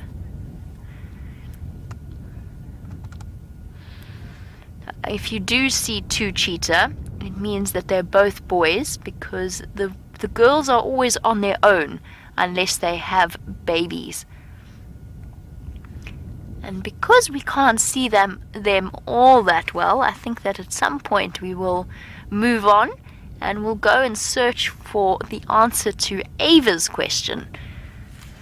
Ava, you were wondering about what animal a cheetah would eat. And the answer is they're not as big and as strong as a lion, or in fact a leopard. But an impala would definitely be on a cheetah's menu, a young kudu, which is a type of antelope, and then there's another type of antelope that I've actually seen them hunt on this clearing before, and I'm going to take you to show you, because they're just behind us. Very, very close to where we are. So about the same distance as us from that cheetah, but one of their favorite foods.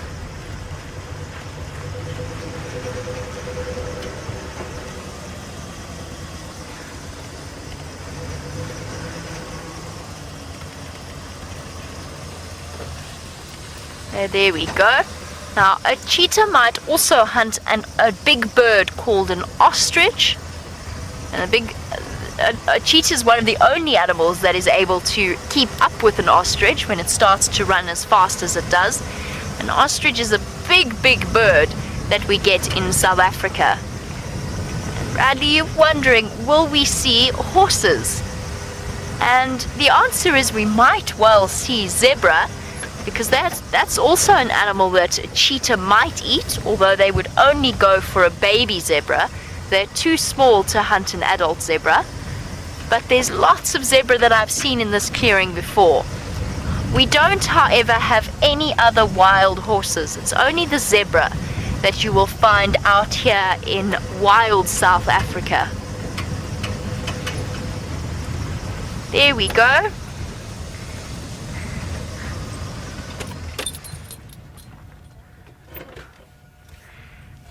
Well, we are looking at the wildebeest. These are called wildebeest. We've got another one of the animals that the cheetah might hunt, but again, it would probably, a cheetah's backbone helps it to run fast. And the answer is a cheetah's spine is more flexible than a lion or a leopard. So what I mean by that is that they can bend their spine, curl their spine right up to bring their legs close together and then stretch it out really, really quickly. And that means that they can make full use of the full length of their bodies. And they can stretch it out so far that it kind of almost bends in the direction. So you stand on all your hands and your knees, and you bend your back right up, try and make the middle of the back of your back touch the ceiling, and then do the opposite and push your back all the way down, try and make your belly button touch the floor. I want you all to try that once we are finished our safari, and that's what a cheetah's spine can do, even better than we can. So that's one of the ways that a cheetah can run very fast. These are wildebeest, and believe it or not, they're related to the impala. And we get to see them each and every day that we come to work. Kieran, you were wondering if the guides live in a camp in the game reserve, and we do. We are very fortunate in that we do, and in fact, almost everybody who works out here will live in the middle of the game reserve. And the reason behind that is we can't actually travel between work and back home again in between.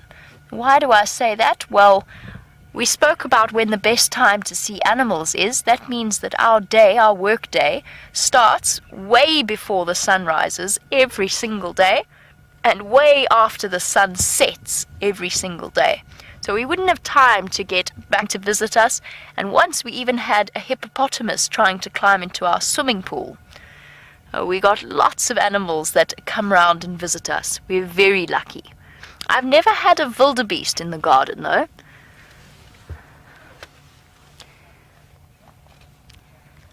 Brandon, you were wondering about how big the wildebeest are.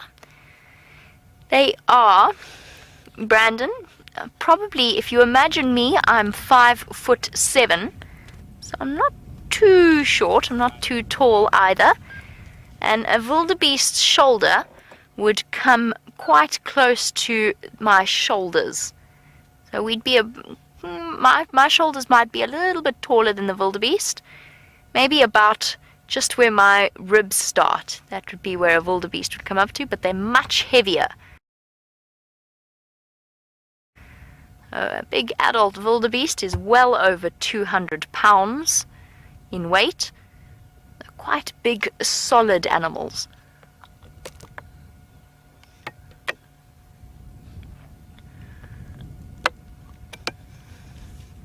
Now the wildebeest, unlike the cheetah, is very, very fast, but can run for much longer periods of time. So they can sprint for a long, long time, and they can run almost as fast as the cheetah. So a wildebeest is actually kind of like a natural marathon runner. Long distances. And wildebeest can run at about 50 miles per hour and keep up that speed for a good half an hour or so.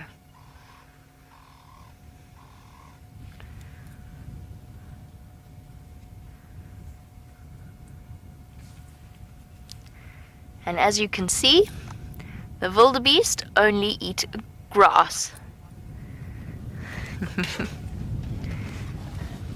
And Hannah, you were wondering if I am ever afraid when we're sitting in the car, when there's no windows, there's nothing around us. And the answer is no, I've never been afraid, but I'm always really respectful of the animals, because it's important to remember that we are in their home and they not the other way around. So it's important that we treat them with respect, and if they say to us, please go away, then it's really important that we listen. So the only animal that is probably most likely going to, it's very, very unlikely, but most likely be a threat to you is an elephant, because they are so big and strong. And that means that we treat them with an incredible amount of respect, and we're always reading what they're doing. Oh, and there's some lovely birds Jean-Andre has just spotted. Croak, croak, croak. crowned lapwings, landing in the open clearing. Now that actually, funnily enough, might be an animal that I would be scared of. I've been picked by those birds before, and the reason why is that they nest on the ground. So they lay their eggs on the ground, and if you get too close to coming to their nests, what they'll do is they'll fly down and they'll actually peck you on the head and fly away.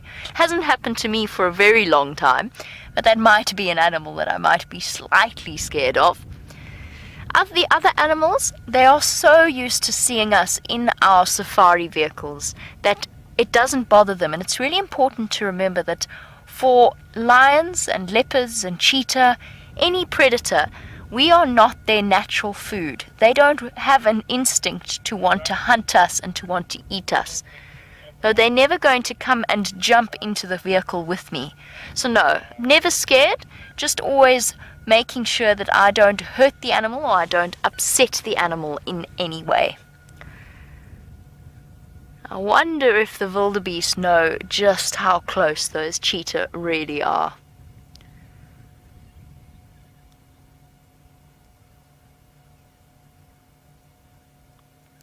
I don't think that they do.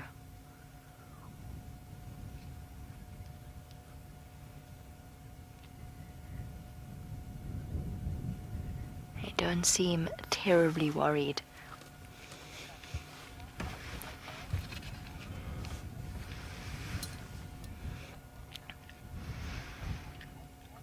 Ava and Abigail, I said that now would be a really good time to be watching those cheetah, just because there is a good chance that they could come back towards us. You want to know when a cheetah is more active, during the day or during the night. Now, unlike leopards and lions, cheetah are only really active during the day. They're not actually adapted to hunt at night. What that means, though, is that especially in summer, it's a bit too hot for them in the middle of the day. So they do most of their hunting and their walking first thing in the morning, just before it gets light, and then around this time of day in the evening when it's starting to get dark. And they've got a better chance of catching something without getting too hot as they chase after it. And I think I'm going to do a circle around and see what else we can find, and then come back. And while we do that, Yurlin, you were wondering about other birds that we could see on safari, and I think we should find some for you. Let me go backwards a little bit because I can see one already, and it's one of my favorite because it's really, really pretty. Hopefully it will shine nicely in the sun for us. You are. Don't go. Jean-Andre is getting ready. Here we go. There's a starling for you. A really, really beautiful bird with very glossy feathers. And it's only when the sun shines exactly right on them that you can see just how colourful their feathers really look. They look a mixture of blue and green and purple. And there's lots of different types of starling. In this case we have a Burchell's. Here we go. And there, quickly before it gets too dark, taking advantage of whatever seeds and other things happen to be around. Checking in the rotten wood, maybe for some insects or ants. And that's just one of the beautiful birds that you might get to see out here. Let us go and look for some more, and then we'll come back and we'll see what those cheetah are doing and if they've moved at all.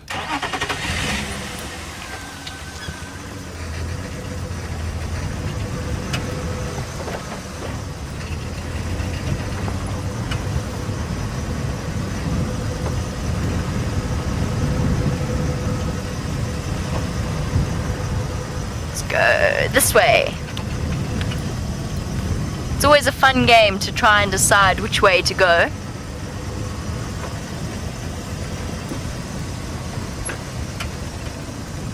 This is actually quite a nice view of the wildebeest, and some of the babies are lying down having a rest. Now let's just stop and look at them again very quickly.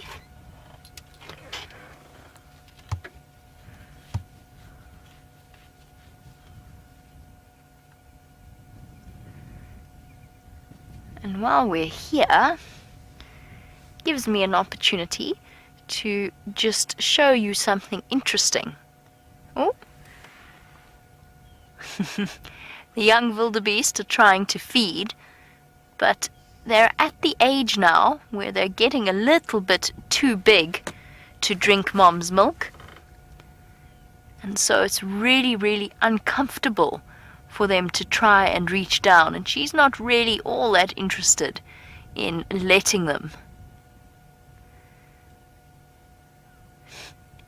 They're big enough and old enough now to eat solid food. They don't need to feed from mom anymore.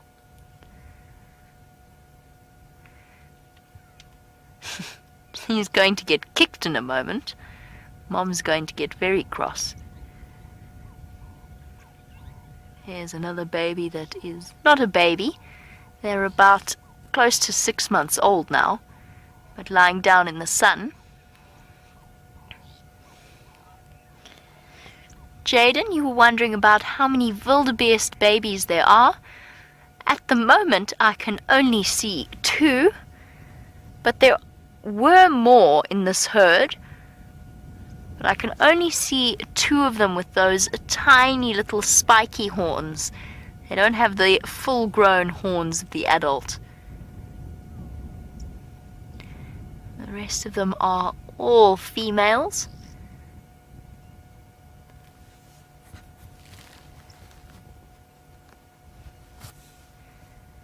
Yep, just 2. But there used to be more, so the herd might be split up, and maybe some of them have gone to go and have a drink at the waterhole. The cheetah have not moved at all. I know you can't see them, but from where I'm sitting I can. I think we'll carry on with my plan of going to look for other things and then coming back. And while I do that, let's head over to Brent, who is finally ready to say hello. He's overcome his shyness, so let's go across to him.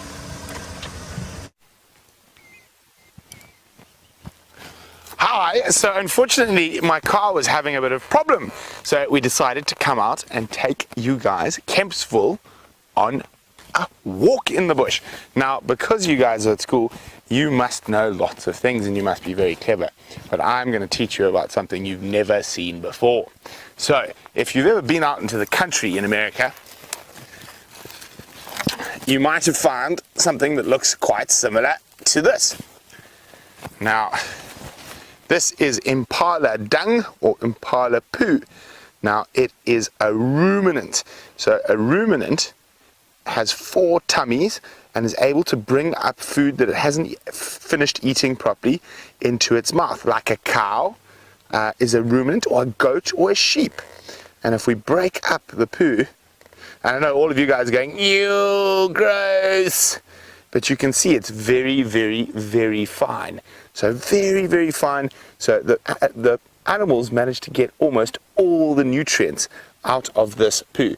But if we look a little bit further away, and there's lots of poo out here in the bush, and we're looking for, there we go. So an animal that is not a ruminant. No, not that one, this one, Dave. So this is from an elephant. So an elephant doesn't have 4 tummies, he's only got 1 tummy, so he can only eat something once. And you can see how much big stuff goes to waste. So that's why an elephant has to eat more than any of the other animals, because he's big and because he doesn't have the ability to eat it 4 times. So that's an elephant poo. Now, there's a game that we play out here in Africa that I think a lot of you guys are going to find quite strange. It's called a bokdrol spook competitie. Now, it's an Afrikaans word. It means, translated, a bokdrol Impala poo spoegkompetisie spitting competition. So what we do is we draw a line in the sand like this. I'm going to go stand this side of it. Dave, go stand over there. Dave will be my target. So what you do is you take the impala poo like this. You normally have 3 or 4 people, and the aim of the game is to see who can spit the poo the furthest. So here we go.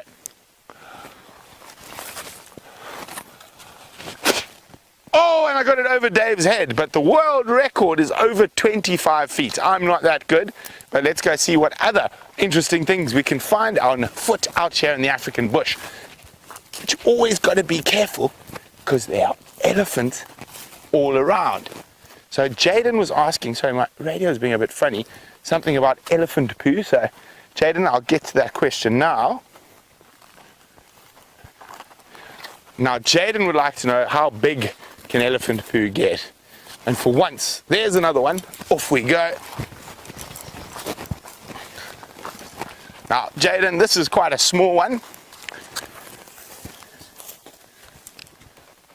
So this is quite a small one here, Jaden.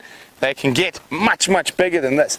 But because an elephant doesn't eat all the food that comes in his tummy, if we break off a little bit of soil here, you can see there's lots of tiny little termites that have come to eat the elephant poo. I was going to pick it up, but if I pick it up, I will disturb the termites, so we're not going to do that. So because there's so much stuff left, and the elephant only digests about 60% of what it eats, the termites and other animals will often eat elephant poo. Now I'm trying to see what else we can find here. There's a really cool plant I want to show you guys, and there should be one right here. Now this is called a large devil thorn. Now, oh, here we go. Look at that. Isn't that incredible? Look at those thorns. So this is a specially designed thorn, and it's the seed of this plant, and animals have hooves like this or like that. So when the animal walks, this gets stuck in between its hooves just like that, and that's how the seed moves around. But if you're like me and you're a little bit naughty, you guys have drawing pins to put on guys' chairs. I've got devil thorns to put on guys' chairs. So you can play lots of tricks with them. You can do the trick where you put them between your fingers like this and you shake someone's hand, or you could pop it on a chair like you would a drawing pin at school. But of course, I'm not teaching you any naughty things. Let's go have a look what else we can find out here in the bush.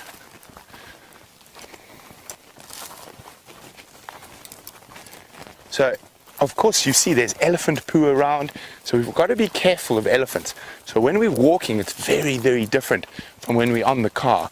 So we've got to use our ears, our eyes, and our noses. So the wind's coming from here, so I'm smelling for elephants, I'm listening for elephants, and I'm still looking for elephants. So you've got to be very careful when you're on foot. And listen to all the different sounds of the bush. I'm hoping there'd be some impala around here that we could try creep up on.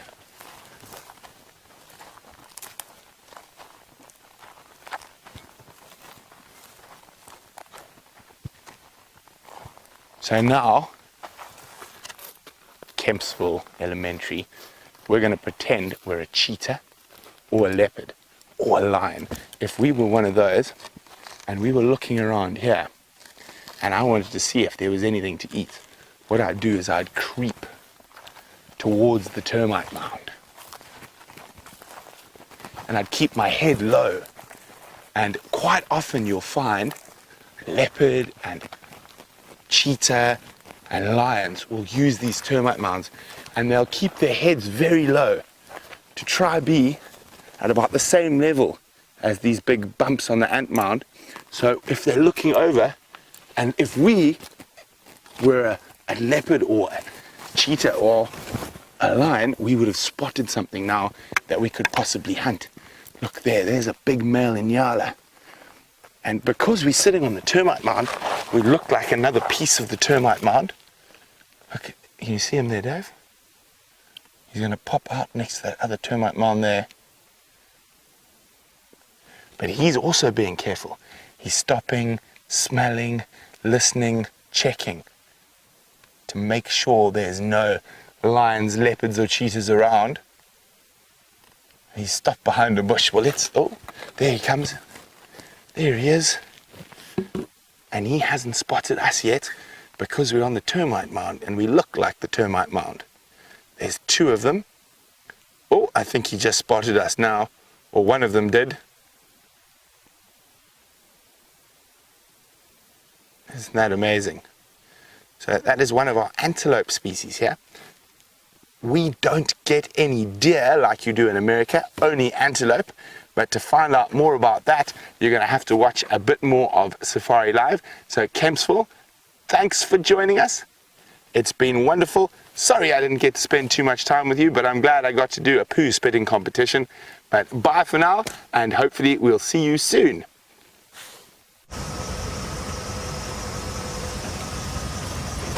Oh, there we go. I don't think with all of Brent's time fighting off gremlins hands and foot that he would have been able to tell you the story about the sighting that we had. And we headed out in the middle of the day to go and visit a spot in Manyeleti. While we were there, we came over the hill and we actually saw a serval, so a medium-sized cat, for those of you who haven't ever seen them before on the live drives. Very, very rare to see for a start. Saw a serval in the middle of the day, and then the serval started trying to sneak away from us and walk straight towards a mating pair of lions. And we think it was the Salati male, probably, along with one of the Talamati lionesses, but obviously we couldn't really get all that good a look at them. It was absolutely incredible because the serval stopped dead and was just watching what these lions were going to do. The lions, actually, to be completely honest, didn't seem to care in any way, shape or form. They just kind of ignored them and carried on with their day. But it really was an incredible, that was a first for me, it was a first for Brent as well. Neither of us have ever seen a serval lion encounter.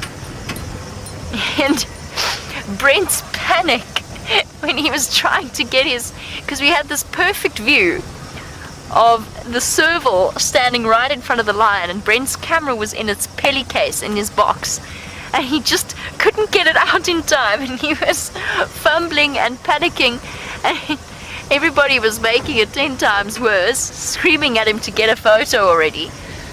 Unfortunately, he didn't manage to get a photo, which is quite sad, and he's very disappointed.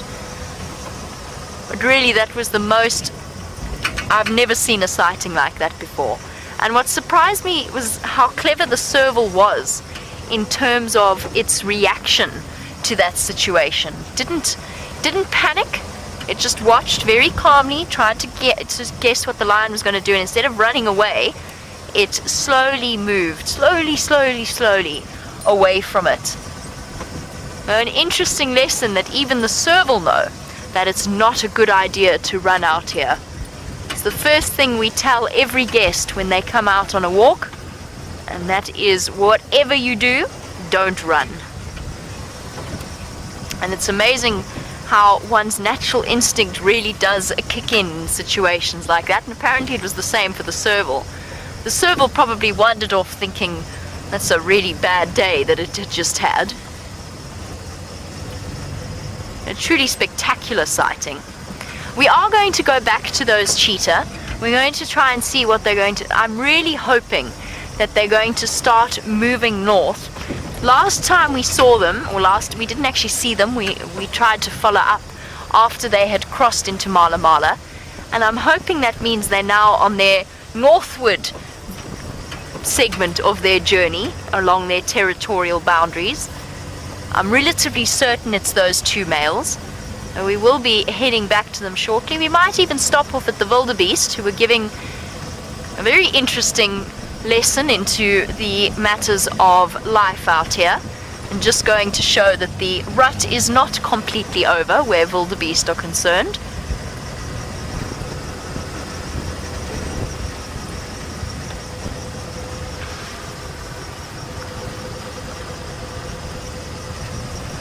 And while we do a quick loop, check for any leopard tracks and then head back towards the cheetah, let's find out what Brent is up to on foot. Huh? It looks really nice with this. Oh. So we're gonna go have a little squiz in the area where Hubert last had Crueller's tracks. We can't go too far because, as you can see to the west of me, the sun is starting to set, and we don't want to be caught too far from camp after dark. And during daylight hours, we are the dominant diurnal predator in Africa. But soon as it becomes dark, we give up that mantle, and the dominant predator is the lion. And a lion during the day and a lion at night are two completely different creatures.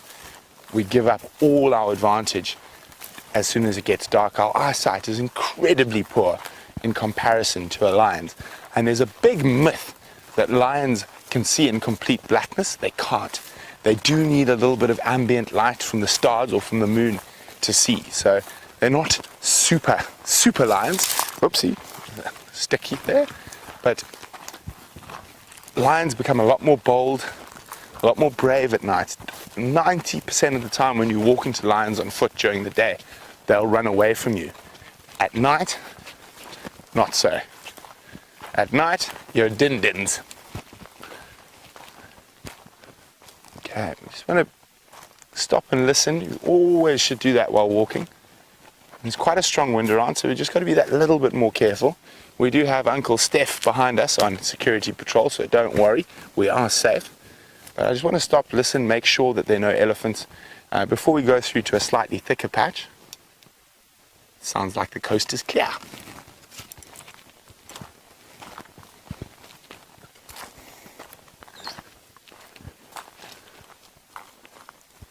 Always good to check these little junctions for tracks.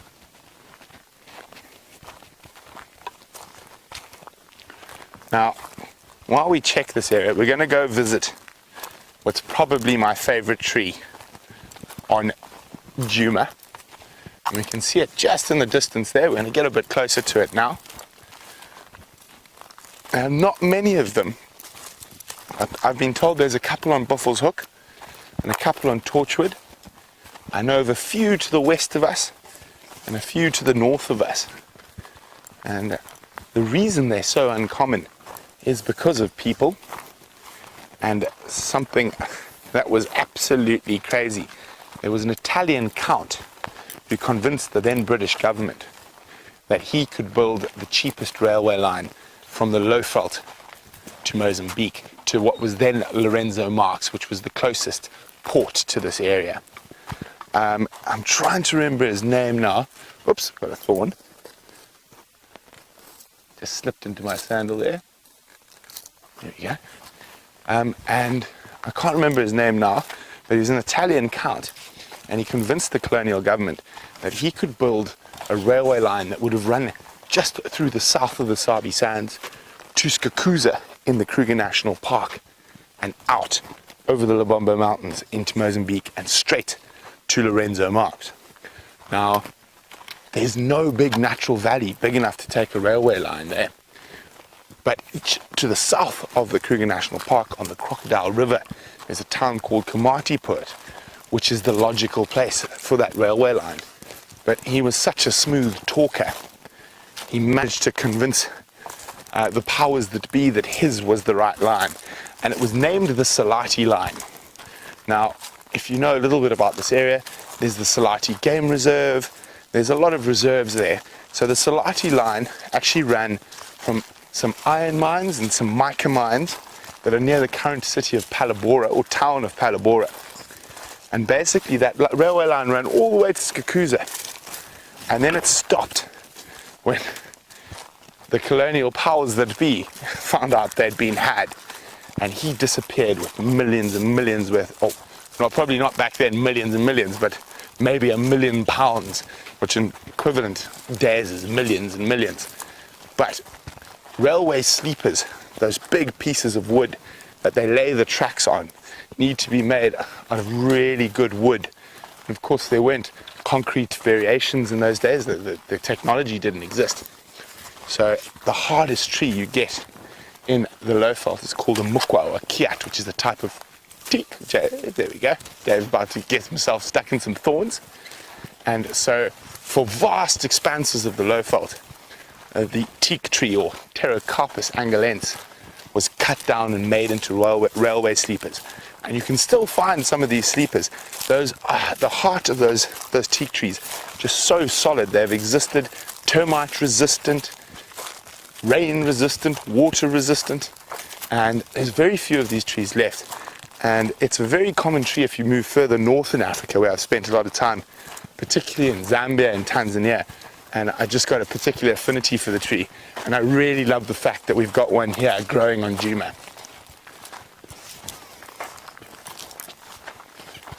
And we can see it there. And we're a little bit far from it still, but you can see it silhouetted lovely. You see the tree in the middle, Dave? Let me have a look. So it is, where's my stick? That one. That is the teak tree. We're going to go have a closer look. Now, the seeds are also really, really interesting. And I'm pretty sure we'll be able to find, hopefully, one that, whoop, Dave fell in a hole, one that hasn't been eaten by termites just yet.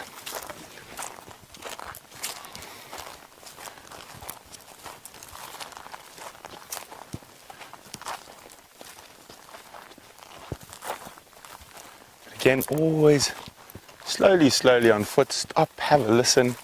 Make sure you're not about to bump into a herd of elephant or an old buffalo bull.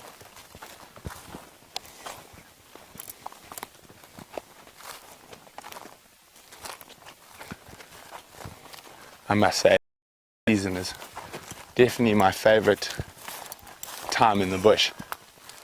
And as we move deeper into the dry season, I can deal with the cold in the morning just for the potential game viewing, the potential tracking. I don't know, there's something about the smell of the bush in winter, the dust on the earth, and a lot of the smells linger a little bit longer. So, I mean, I can smell buffalo now. I can smell elephant, even though I know there are none close. And it's strange. Whoa, that's a big thorn I nearly stood on thanks to an elephant. You can see, there we go, elephant's been stripping a little flaky bark acacia. It's actually been stripping the one right here. Quite an interesting little acacia. It's endemic to the low veld through into Mozambique and southern Zimbabwe, and it doesn't occur anywhere else, that flaky bark acacia. So there we go. We're about to arrive at the teak tree. Now, a lot of our long-time viewers will remember this is the tree I nearly fell out of live. I managed to grip on, and I'm not going to try to climb it today.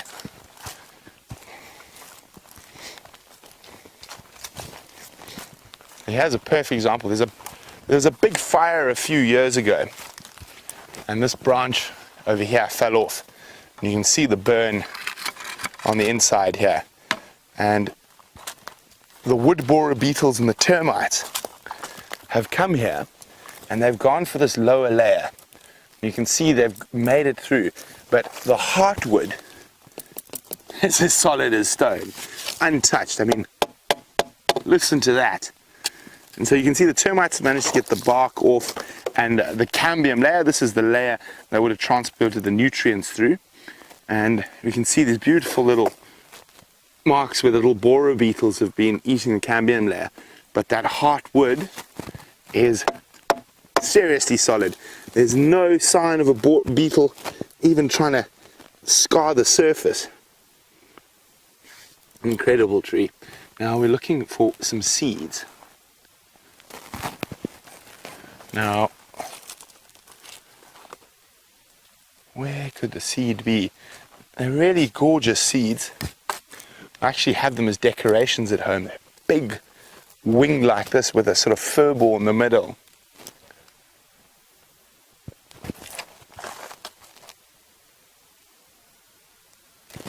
Steph just heard something.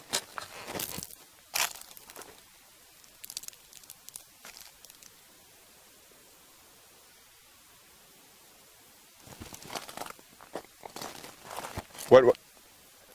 Ah, Steph heard some ellies, and that's why we have them there. So we're going to have a quick look at this tree. Maybe we'll go have a look at the elephants. We'll come back to see if we can find the seeds. So Steph heard and has now spotted some elephant.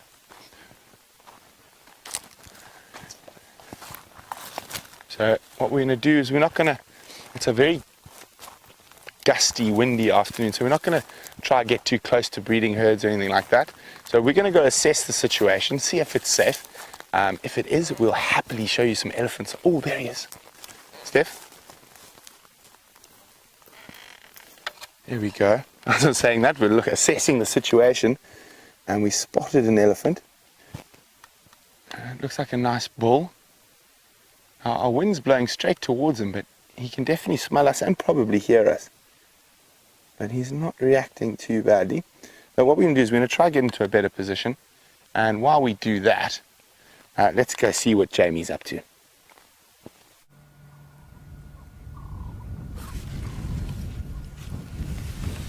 While Brent gets into a better position, we've got an incredible view of a beautiful sunset.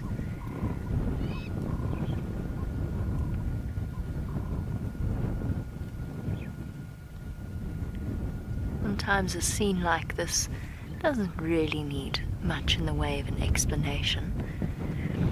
This wind that is howling across the clearing is a precursor to a cold front that is on its way to join us. Penny warned me about it this morning. Penny warned me about it this morning. The fact that it is pouring with rain in Johannesburg. And to the southwest of us, we have clouds rolling in and the cold front making its way. The good news is, on that somewhat ominous, not ominous.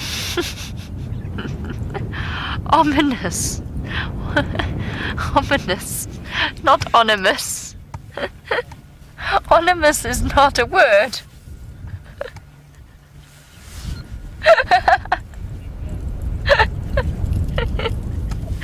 Ominous is not a word, ominous is. On that ominous note, the cheetah are also making their way towards us. On their way through from Mala Mala, which is exactly what I was expecting them to do. And I'm sorry, I've been talking for far too long today. I have completely lost my mind. How on earth I kept a straight face with those wildebeest earlier, I really don't know. And we can just see the Mala Mala vehicles following alongside with them. The last one I saw was just to the left of the left-hand vehicle, but I think they've now moved and they're slowly meandering their way towards this clearing, which is problematic. So while I wait here for them to decide if they're going to come and join us, Brent has repositioned and got a nicer view of that elephant. Isn't this amazing? We were on foot there and talking about a tree, and then Steph just heard a branch break, and then we spotted this lovely elephant bull. You can see him, he's just behind those little cassias there. He was moving, he might move out into the open. And you can see I'm standing right out in the open, and that is on purpose. So I don't want to surprise him. It's a bull, it's not a breeding herd. And in a lot of cases, it's much better to let these animals see you at a distance. We're not going closer, we're not posing a threat. He stood and looked at us and then walked off. So I was hoping he was going to pop out into the open. And behind him, you can just see dust and trees moving. And there's more elephants behind him. So we're just going to... There we go, look at that. As he breaks that branch, just look at that. Shh. And see, if we look at the...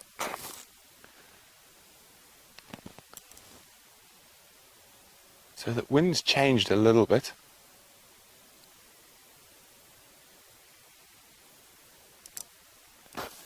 Just testing the wind again. It's coming towards me now. So Dave is going to come closer to me. We just try to move around slightly to that bush over there. Let's see where he's going first. Okay, there we go. Okay, Okay, we're just going to go a little bit further forward. We might be able to see them popping out from behind those cassias. But now we've got to be very conscious of other elephants. So it's not the elephant that you see is the danger, it's the one you don't.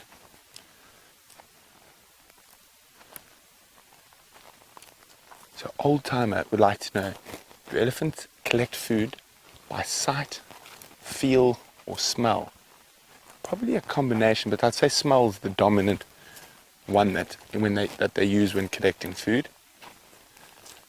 Okay, there we go. He's going to pop out into the open now, Dave. Should walk into that gap there. Okay, we're going to try sneak a little bit towards that termite mound.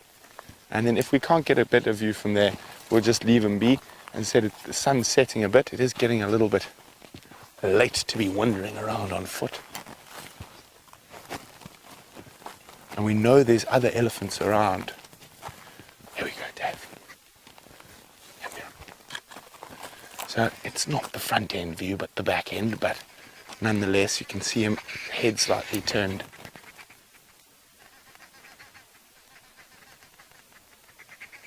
So nice Ellie bull. There's definitely more elephants behind him, we can hear them. Oh, he's found something to nibble on it a bit. Have a look at Dave's viewfinder, what he's eating. Looks like a little acacia.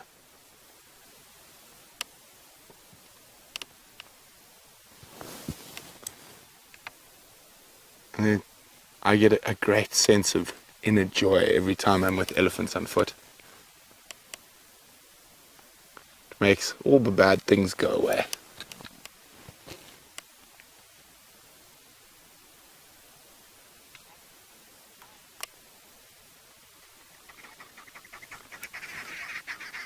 So Addison's wondering, are elephants picky eaters? Well, Addison, not really. When they can afford to be, they are. So normally when we're not in a drought, during the summer months, 80% of what they eat is grass and 20% trees and bushes. And during the winter, that inverts. 20% grass, 80% trees and bushes. But in a year like this year, I'd say the majority of the time they have been eating trees and bushes because there have been very, very little grass around. And even the grass that has come, because we had late rain right at the end of the growing season, that grass didn't get a chance to produce a lot of carbohydrates and sugars, so it wasn't very tasty grass. I tasted it myself. Oh, look, he's pushing the tree.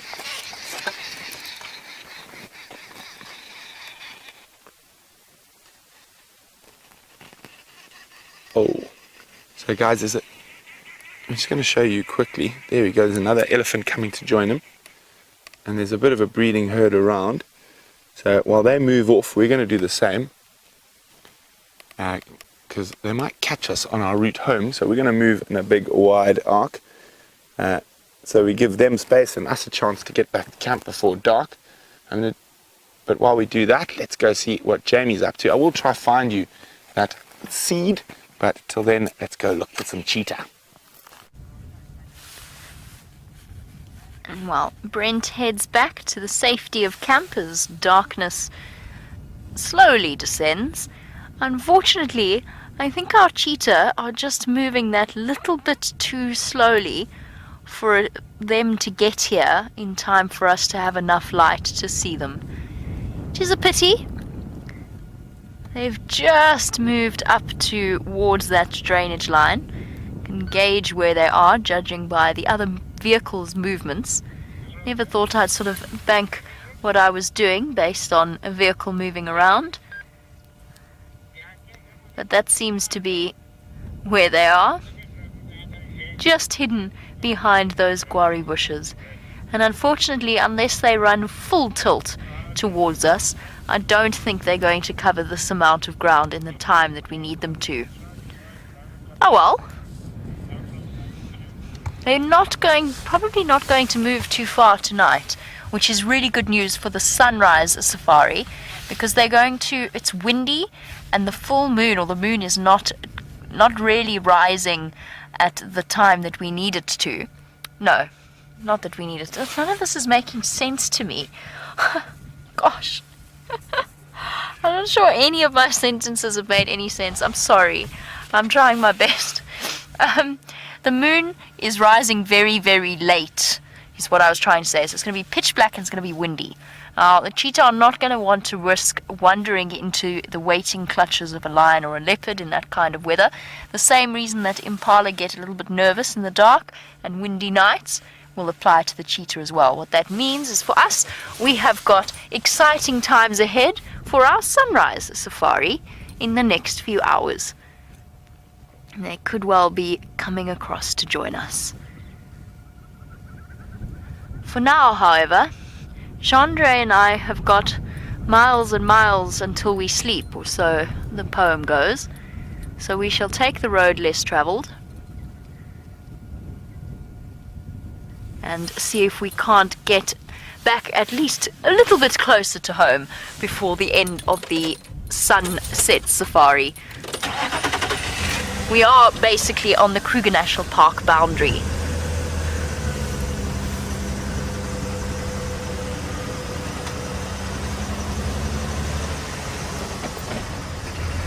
A very happy hello to Austin, who is one of our 13-year-old viewers. Austin, you were wondering if wildebeest are part of the buffalo family and what it is that makes their horns grow. They aren't part of the buffalo family, although I can completely see why it is that you think that they might be, because they do kind of look like cows. So whilst they are part of the bovid or the ruminant family, so similar to buffalo, they've got four different stomachs. They're actually closer to antelope. Antelope like impala, kudu, nyala. Believe it or not, wildebeest are actually antelope. And maybe what you can do, Austin, is have a look at an animal called a hartebeest. And there you can, a hartebeest is in the same family as a wildebeest. And then you can see what I mean when I say that a wildebeest is an antelope. It is really, I completely understand where you're coming from. And when I was younger, I also thought that wildebeest were part of the buffalo family or the cow family, because they really do look like cows. As for the second part of your question, what is it that makes a wildebeest horns grow? Growth hormone. Just like in human beings, when you're a child, when you're born with your bones not quite fully fused and they've got lots of cartilage on the end. Then once you start to reach puberty in your teens, then your bones start to fuse together properly and finish off their growth, and a lot of bone tissue gets deposited.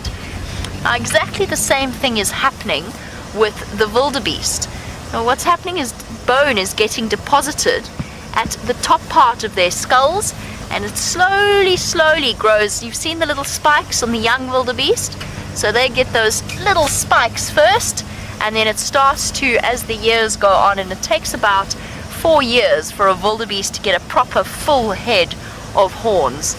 It will slowly start to grow and then start to curve upwards and around. That's why wildebeest horns grow, same as impala and kudu and all those different other animals. And you might have seen some of the baby impala are also getting those tiny little spikes that are starting to grow through. The only animal that you will see out here that is born with its horns is a giraffe. A baby giraffe has its ossicones, and of course they're not true horns, they're ossicones. Those things that stick up on the top of a giraffe's head, when they're born, it's very soft cartilage and it flops. They're born with them flopped down against their heads so that they don't hurt their mom while the mom is giving birth, but that they're ready, and they pop back up. And about, I've seen a giraffe of about a month old with its ossicones still down, but it's usually in 2 days' time that they will pop up like that. So that's the only animal of all of the animals that are ruminants with 4 different stomachs that is born with their horns. Even rhino have to grow horn, but the difference with rhino is that it isn't bone. Rhino horn is like the way that your fingernails grow from your nail bed. So that constant depositing of keratin, and you know how you have to cut your fingernails every now and again? Well, that is because it's constantly growing, and that's what a rhino horn does. Same as our hair.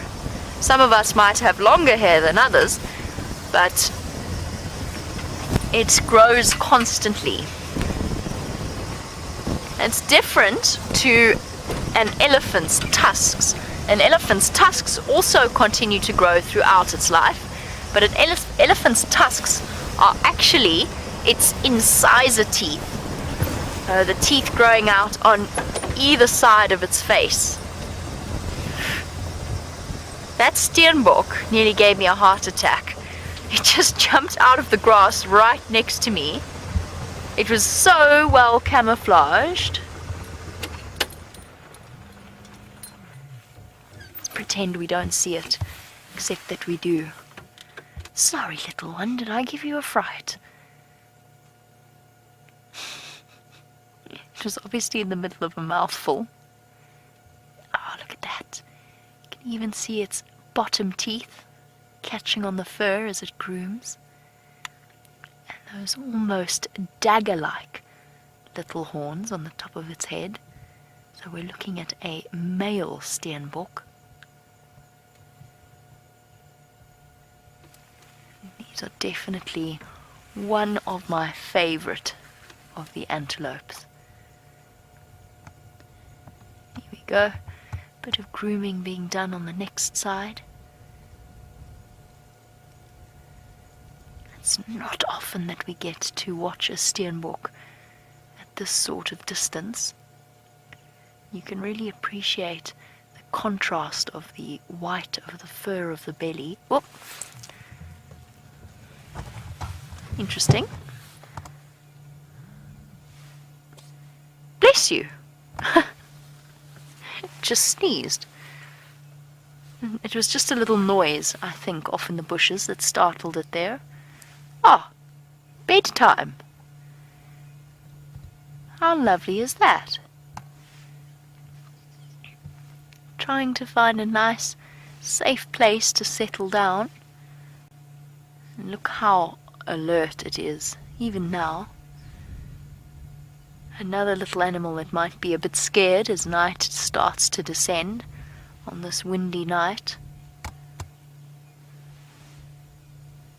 It spotted something, and it can't quite decide if it needs to be scared of it or not. It's just double checking. See those ears focused forward and one tilting back just to make sure that nothing's sneaking up behind it. And that's how we know instantly that it isn't us that have caught its attention. There's something, and it does not necessarily a predator, but there is something moving, or that it has smelt. Unlikely that it smelt it, because our scent is blowing straight towards that little steenbok. So we are upwind of it.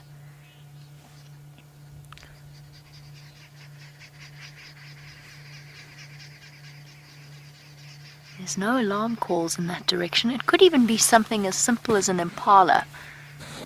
As the eyes of the steenbok are geared towards spotting movement, but not necessarily being good enough to make out what it is that is moving.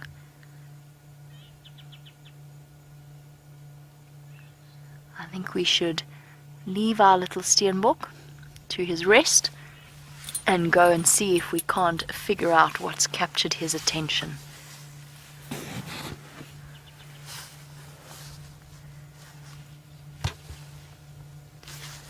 That was lovely. You don't always get to spend a lot of time with them. Unfortunately, as soon as I start up my vehicle... Oh, maybe not. I was going to say he's going to dash off immediately, but he's okay. Now he's watching us. And now he's going to go. We're just coming past. Just coming past. Okay, little one.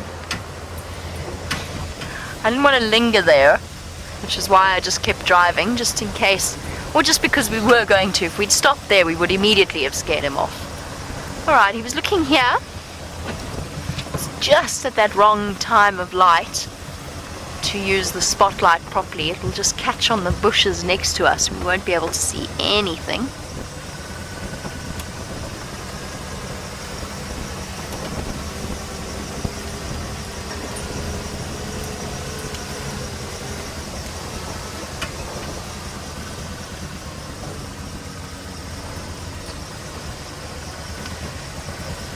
And hello to Penny Pine. You were wondering, in Africa, in South Africa actually, is the letter W pronounced like a V?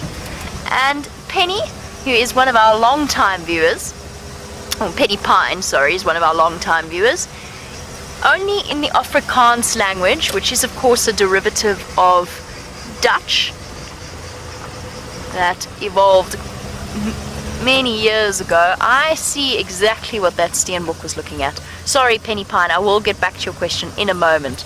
In the dead tree there, Jandre.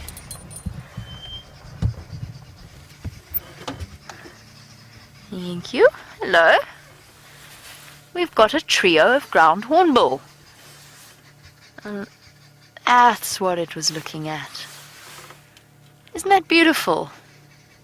All settling down for the evening.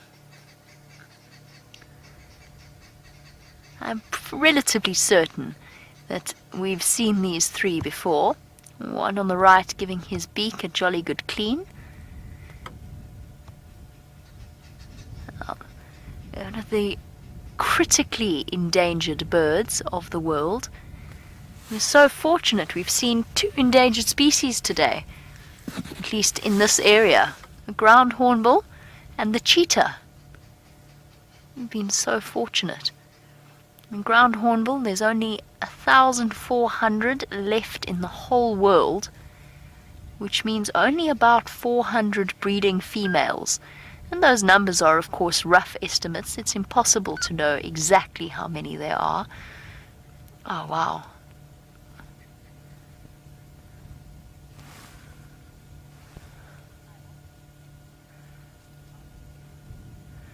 Beautiful. Alright, well, as our hornbills fly off and find a place to settle in for the evening, let's find out if Brent has made it home safe and in one piece, and let him say good night to you all. So the bush babies have already departed on their evening out. So we've just missed them. So Dave and I are sitting on a nice big termite mound, just probably about 60 meters to the west of the DRC. I'm going to have a little chat with you while we sit here surrounded by chloris grass. So very pretty. And unfortunately, I'm not a leopard atop a termite mound. The leopard luck still seems to be being a little bit irksome, although it might change with Jamie. But you did get to see another spotted cat, even if it was at great distance, the 2 male cheetah. But exciting times. Hopefully, Wendy will be up and running again tomorrow morning. Peter has taken something out, putting something in, but we do have new stuff arriving, so hopefully that should fix all Wendy's problems and we'll be able to gallivant around as per normal. So from Dave, myself and Steph, who's hiding behind a tree, have a wonderful rest of your drive with Jamie, and we'll see you bright and early on the sunrise safari. Adieu.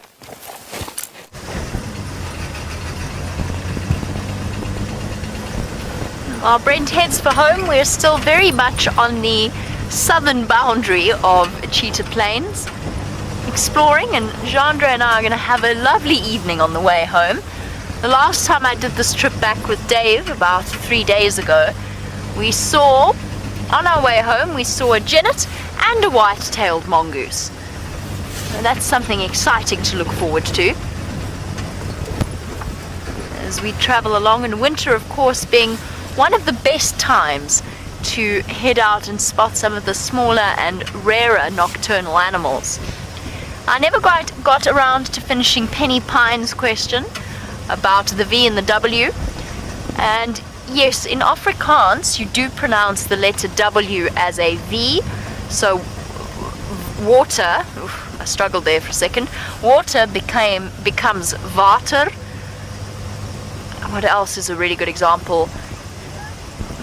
Wiem is a really good example. Wiem, which is spelled W-I-U-M, Wiem, and then wildebeest is another really good one. Yes, in Afrikaans, that is the way in which you pronounce it. Sometimes wildebeest we don't pronounce properly, wildebeest. And then in Afrikaans, the letter V becomes an F. So the veld is spelt V-E-L-D, veld, like the low veld, which is where we are driving around. I think all of us as presenters are English-speaking South Africans, but there are lots, as you know, there are so many different cultures within South Africa. It's one of my favorite things. And I think we've got a whole range of different people from around South Africa that work for WildEarth. Makes for some interesting conversation around the dinner table.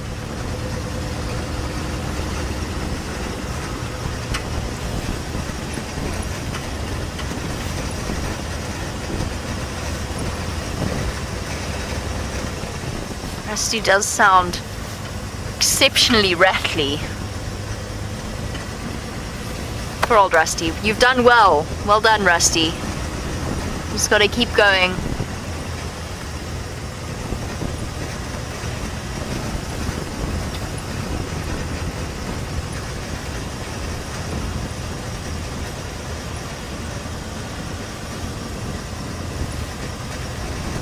We're incredibly fortunate as we drive around. Yes, we are restricted to a certain degree as to where we can drive by artificial boundaries, in that we're allowed to drive on some properties and not others. But at the same time, we also know that the animals that we are seeing have 4 million hectares of wild area in which they can wander around, form their own territories, establish their own territories, and live and fight for throughout their lives. Now, 4 million hectares is a huge amount of space, and the larger a wild area, the less interference is needed from the managers or from man to help it maintain its natural state and its natural being.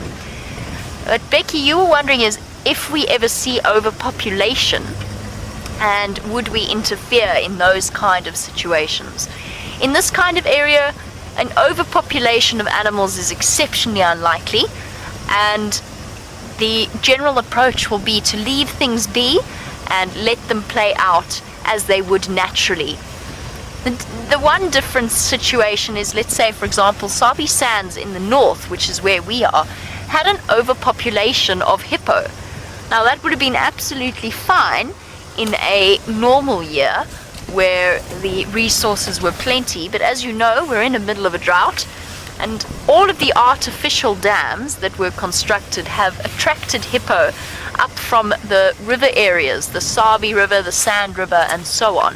So in that instance, the management did decide to act in a way to reduce the population, and that was to capture them and to move them to an area that had more space for a number of animals like that. So that's an example of a time when interference did occur. I'm trying to think how to explain the next part. In enclosed systems, so in fenced reserves, which do form a crucial part of conservation within South Africa, that may well one day be at the point where they can help to form those migration corridors and those enormous wilderness areas that many, many visionaries have put forward as the way for the future of conservation. But those little reserves have to manage their animal populations in some way. For example, I know of a couple of different reserves that use a contraceptive technique on their elephants in order to make sure that they don't get to the stage of overpopulation. What that means is it's not hormonal contraception, it's a different type of contraceptive, and it is based on their body's natural immune response, and it prevents fertilization from occurring. So that's one example of a management strategy, and it's in a limited area. Having too many elephants can indeed shape the population tremendously. And oh no, we're still okay. I thought we were about to go through a signal dip, but we're okay here for now. Now that's one example of management. Because too many elephants can do some serious damage to the environment. Another example would be lion overpopulation. A lion in a contained environment with unlimited resources can have a devastating effect, first of all, on the prey of that area, but also on the leopard and the the leopard and the cheetah populations, and indeed any of the smaller cat species or predator species, as well as spotted hyena. So again, contraception can be a way of utilizing, moving lions around, sending them to other areas that might have a lower population of lions. So there's all kinds of different factors and things to consider in terms of the way in which a smaller area, we're very lucky, we don't have to concern ourselves with such things. But there's all manner of different methods of managing an overpopulation of species. Most of the time, of course, the animals can do it themselves, thank you very much. They don't need us to control it. There's such a thing as a carrying capacity in anywhere that you go. A certain number of species can be carried and a certain number can't.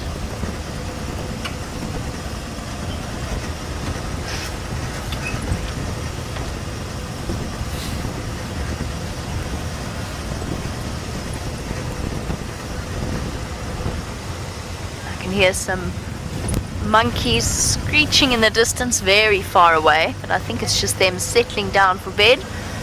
And the testicular's alarm calling at the same time.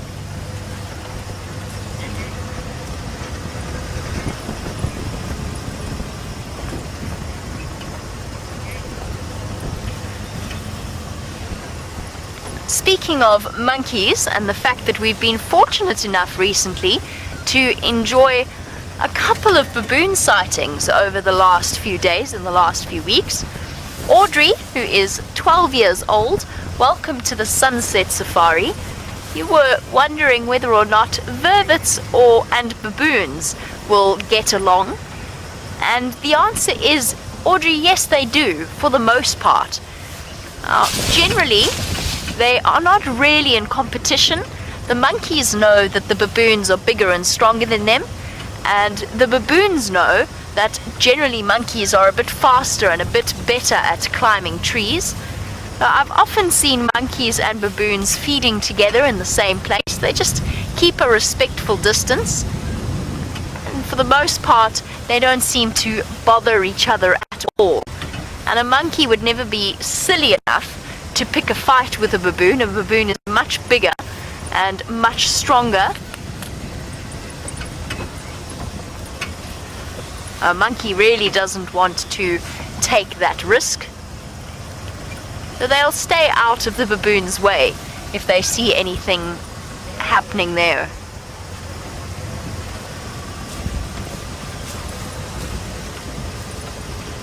And it will be interesting to see if our baboon troops establish themselves around back towards the lodge. We were just talking yesterday about how much, well, I don't know, I was saying that I've missed the sound of baboons going to bed at night.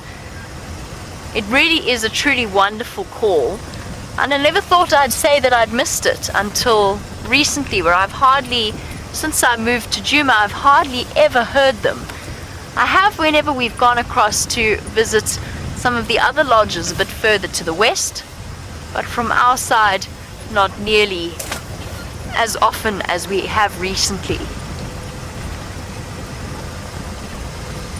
And perhaps the drought will see changes in the animal's distribution pattern and behavior. Then of course there's always the other possibilities, not just baboons that might start coming through. For the first time in 17 years, a couple of weeks ago, a sable was seen on the Djuma Dam camera. Sable being a huge type of really striking antelope. Very rich black color, and that might be something that we can look forward to seeing as there's less and less water in the western side of the Kruger National Park.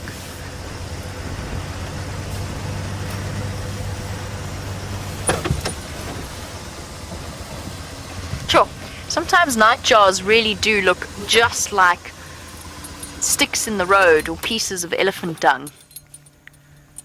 That one was playing Jeopardy a little bit with its life. Luckily, if you get it at the right angle, you'll see the reflection of their eyes shining through a very bright red color. And as a nocturnal bird species, it doesn't need any of those flashy lilac-breasted roller colors or something similar. Quite content with being a mottled, very subtle coloring. Our nightjar has the most incredible what's known as a gape. And if I drop my light slightly off him, you might get to see him demonstrate that.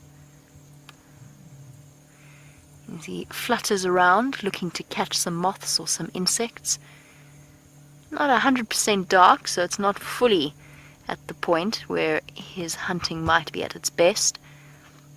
But what I mean by gape is a nightjar can open up. Oh, he came back again. Did he get anything?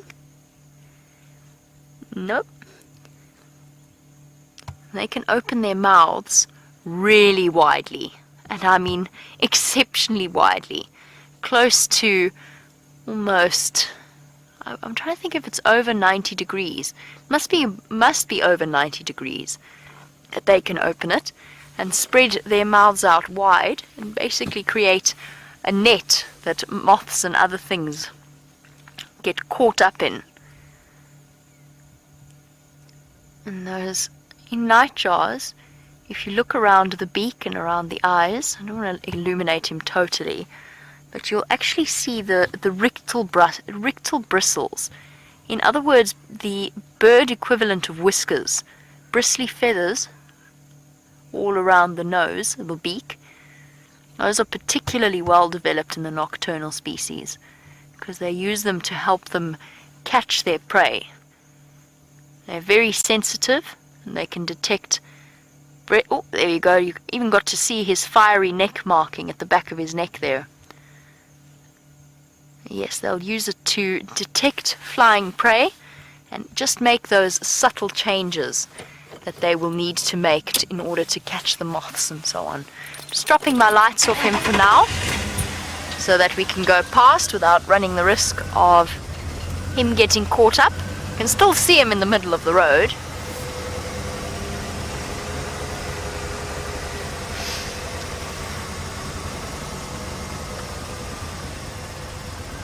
Excuse me.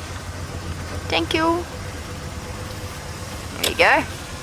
And turn the lights back on. I've been distracted from the book that I was reading about this nightjar. Every time I turn around to look back at all of you, he flies underneath my wheels. Something just flew straight into me, and I think it was a grasshopper of some kind. But I think it was a ricochet. I think he realized the error of his ways and jumped off the side. Sorry, grasshopper. No, he's definitely gone. Just felt this thud on my shoulder. Where was I? Oh yes, nightjars. So I've been distracted. I was reading a book about the famous, maybe less famous than I might imagine, the famous Netchisar nightjar. This is a place in Ethiopia where some scientists from Cambridge were doing research into the different species and basically doing a species count of that area. And they came upon one wing. Well, they came upon a nightjar that had been hit by a car, and all that remained intact was one wing of this poor bird. And they gathered it up and they took it back with him to the Museum of Natural History in London, and they discovered that they absolutely could not match this wing to any of the different nightjar species that they could find. And now nightjars are very, very similar, but one of their key identifying features is the different patterns on their wings. And it eventually gave rise to a scientific paper that was published on the fact that most scientists agreed that they could recognize a new species, despite the fact that they hadn't even seen the whole bird, but that a new species could be recognized by just the wing. Just the wing of this bird, much larger than the normal nightjar, and that was all that they had, and it was declared that this was a new and different, not even subspecies, a different species of nightjar. You can make of that what you will, but as you can imagine, those very, very keen on ornithology and studying ornithology made it their life's mission to attempt to find this bird, and it has never been seen since in those highlands up in Ethiopia. So if any of you are looking for the world's most difficult treasure hunt, not even a treasure hunt, I don't know what you'd call it, needle in a haystack, or if you find yourself wanting adventure and wanting to look for something that may well be a lost cause, then they're always looking for people to go out and find a complete specimen of the Netchisar nightjar in Ethiopia. We don't have such problems here, however. We know all of our species, or at least we think we do, of nightjars. The fiery-necked is my favorite. It's the one that's the most vocal, and I think has the best call.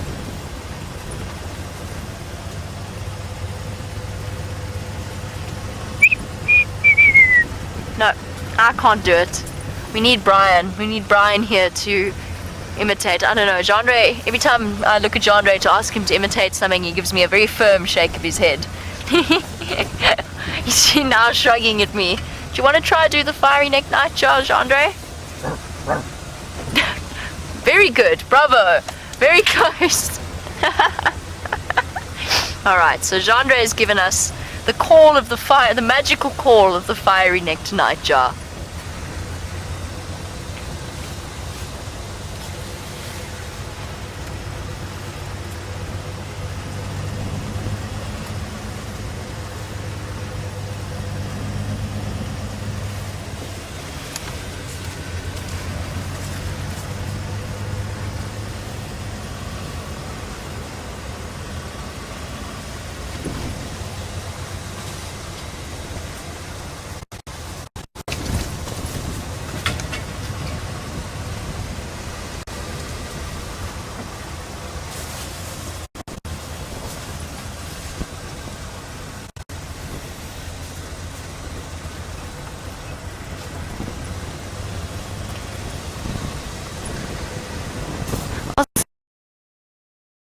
And I might end up going through a signal dip relatively soon. At least I hope I'm going to, otherwise we are hopelessly lost. Let's see how we go. In the next few moments, apparently there is an elephant at the Djuma Dam camera. Now we're going to stick on the back of Rusty for now. Hopefully that elephant decides to stick around, and then just while we go through that little signal dip, perhaps we can pop onto the Djuma Dam camera and have a look at that eddy.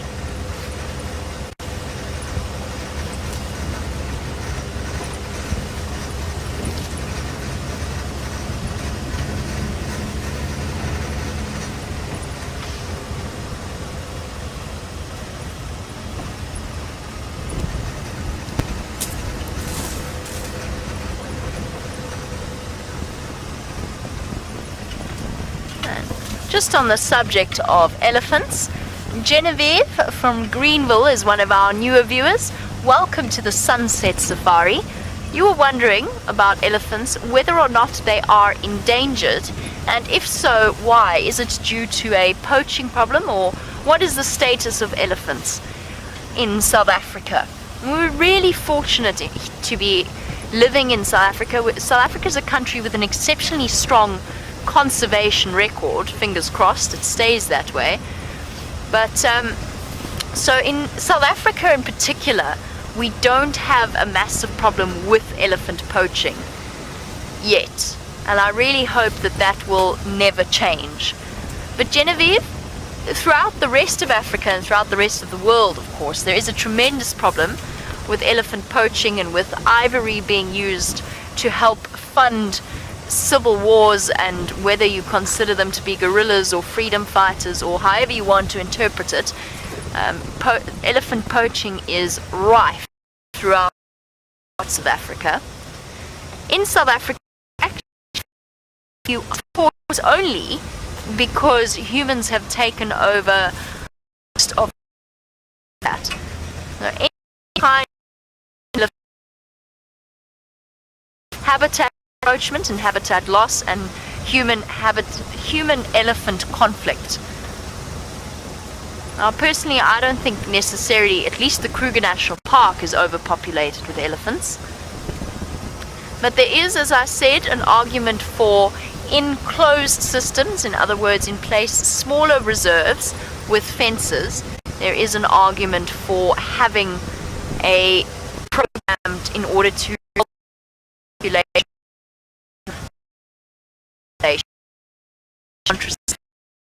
and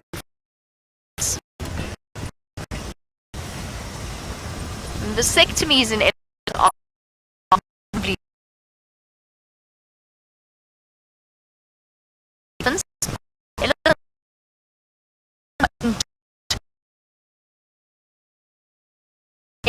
the operation that is involved in order to vasectomize an elephant, and it only takes one elephant bull to fertilize whatever cows happen to be around in that area.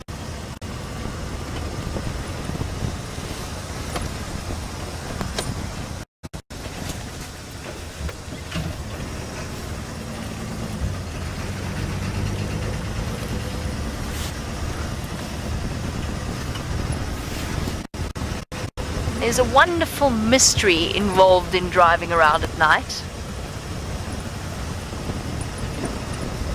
And it's actually, Jean-Andre, I'm not imagining it, am I? It's actually quite warm this evening. It is actually surprisingly so. And I don't know if it's that warm air being pushed ahead of the cold front, because I am taken by surprise at just how warm it really is. And Debbie in Vancouver, you were wondering whether or not, we cannot get across here.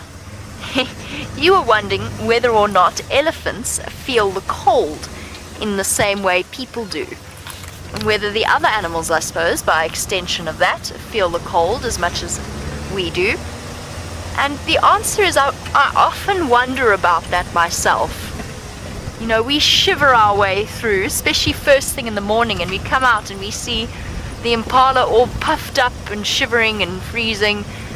And I wonder if they feel the cold. Elephants maybe less so, just in terms of their sheer bulk.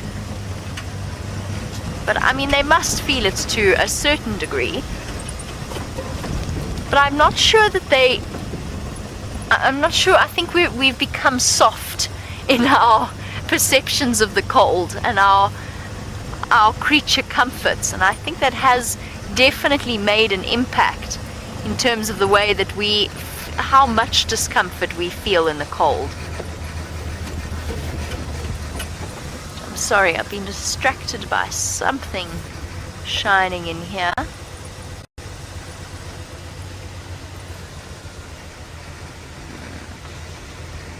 And what I'm looking for while I'm using this spotlight is any glimpse of an eye shine of some kind.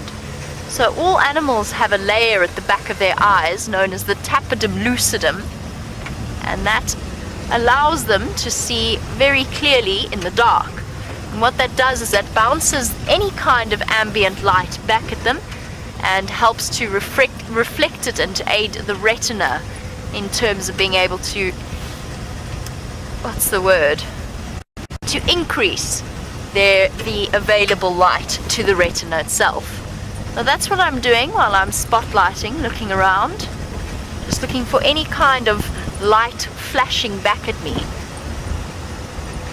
Now, for most of the herbivores, their eye shine is relatively dim relative to the carnivores, and it's also sort of takes on it's very easy to see a herbivore, usually because there's quite a few of them, and secondly due to the angle at which their eyes sit. Herbivores sitting with their eyes on either side of their heads so that they have the greatest peripheral vision, whereas a predator or a small nocturnal animal has forward-facing, focused eyes. So when you get that direct stare of two eyes reflecting your spotlight, then you know that you're in luck and you've found something exciting.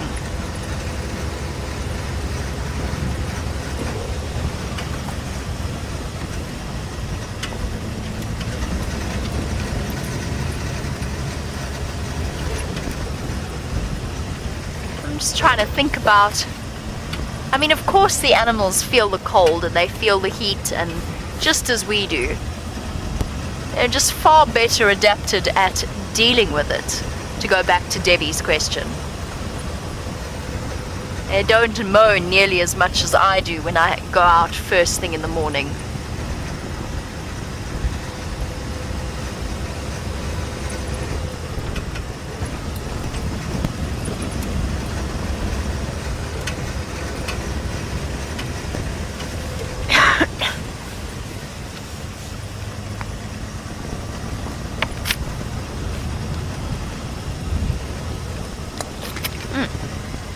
Sorry, trying to drive, drink and spotlight all in one go.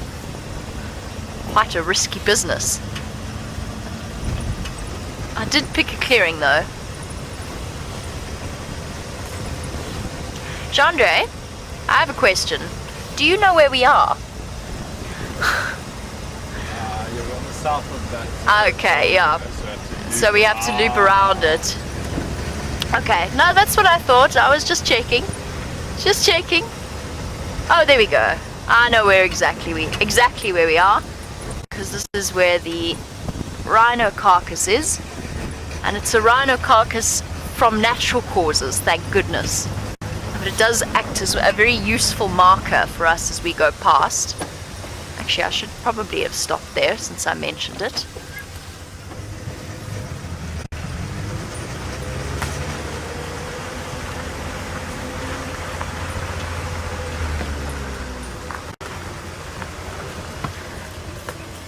This is what's left of a rhino, young rhino, that apparently died in a fight with another male. That is the top part of the skull. You can see those incredibly large teeth of theirs.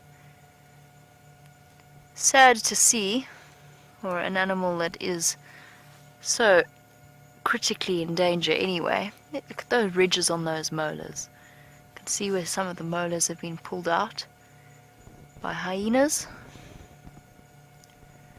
Absolutely massive animal. And as we sort of glance up, there's a couple of leg bones, some ribs, some vertebra. All part of the natural ebb and flow of life out here. And it does occur. It's very rare, fortunately, in rhino that a death results from a fight between individuals.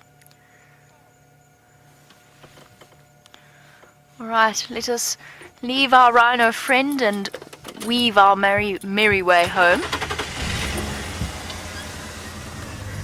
We've got quite a long way to go.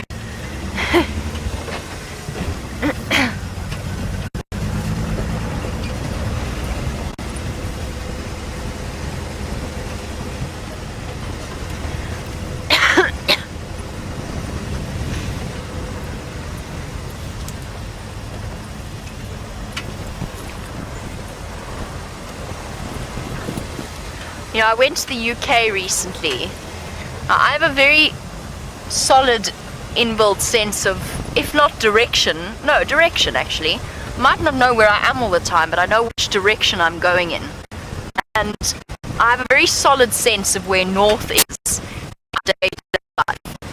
Going across to the UK, where of course in the northern hemisphere the sun moves south throughout the day, rather than in the northern portion of the sky, is a very, very strange experience. And I think I needed to actually go straight there on the subject of Jamie's directions. And Chandra is nodding away. I wasn't thinking. But yes, it was exceptionally disorienting to travel around the UK, and I kept finding that my norths and my wests were getting mixed up, and it was just a very strange feeling. And of course when you see the stars as well, our stars are just so different, and you don't realize, as well I suppose we do, just because in terms of our work, the line of our job is that we need to be constantly aware of this position of the sun and the position of the stars, so that we do know where we're going.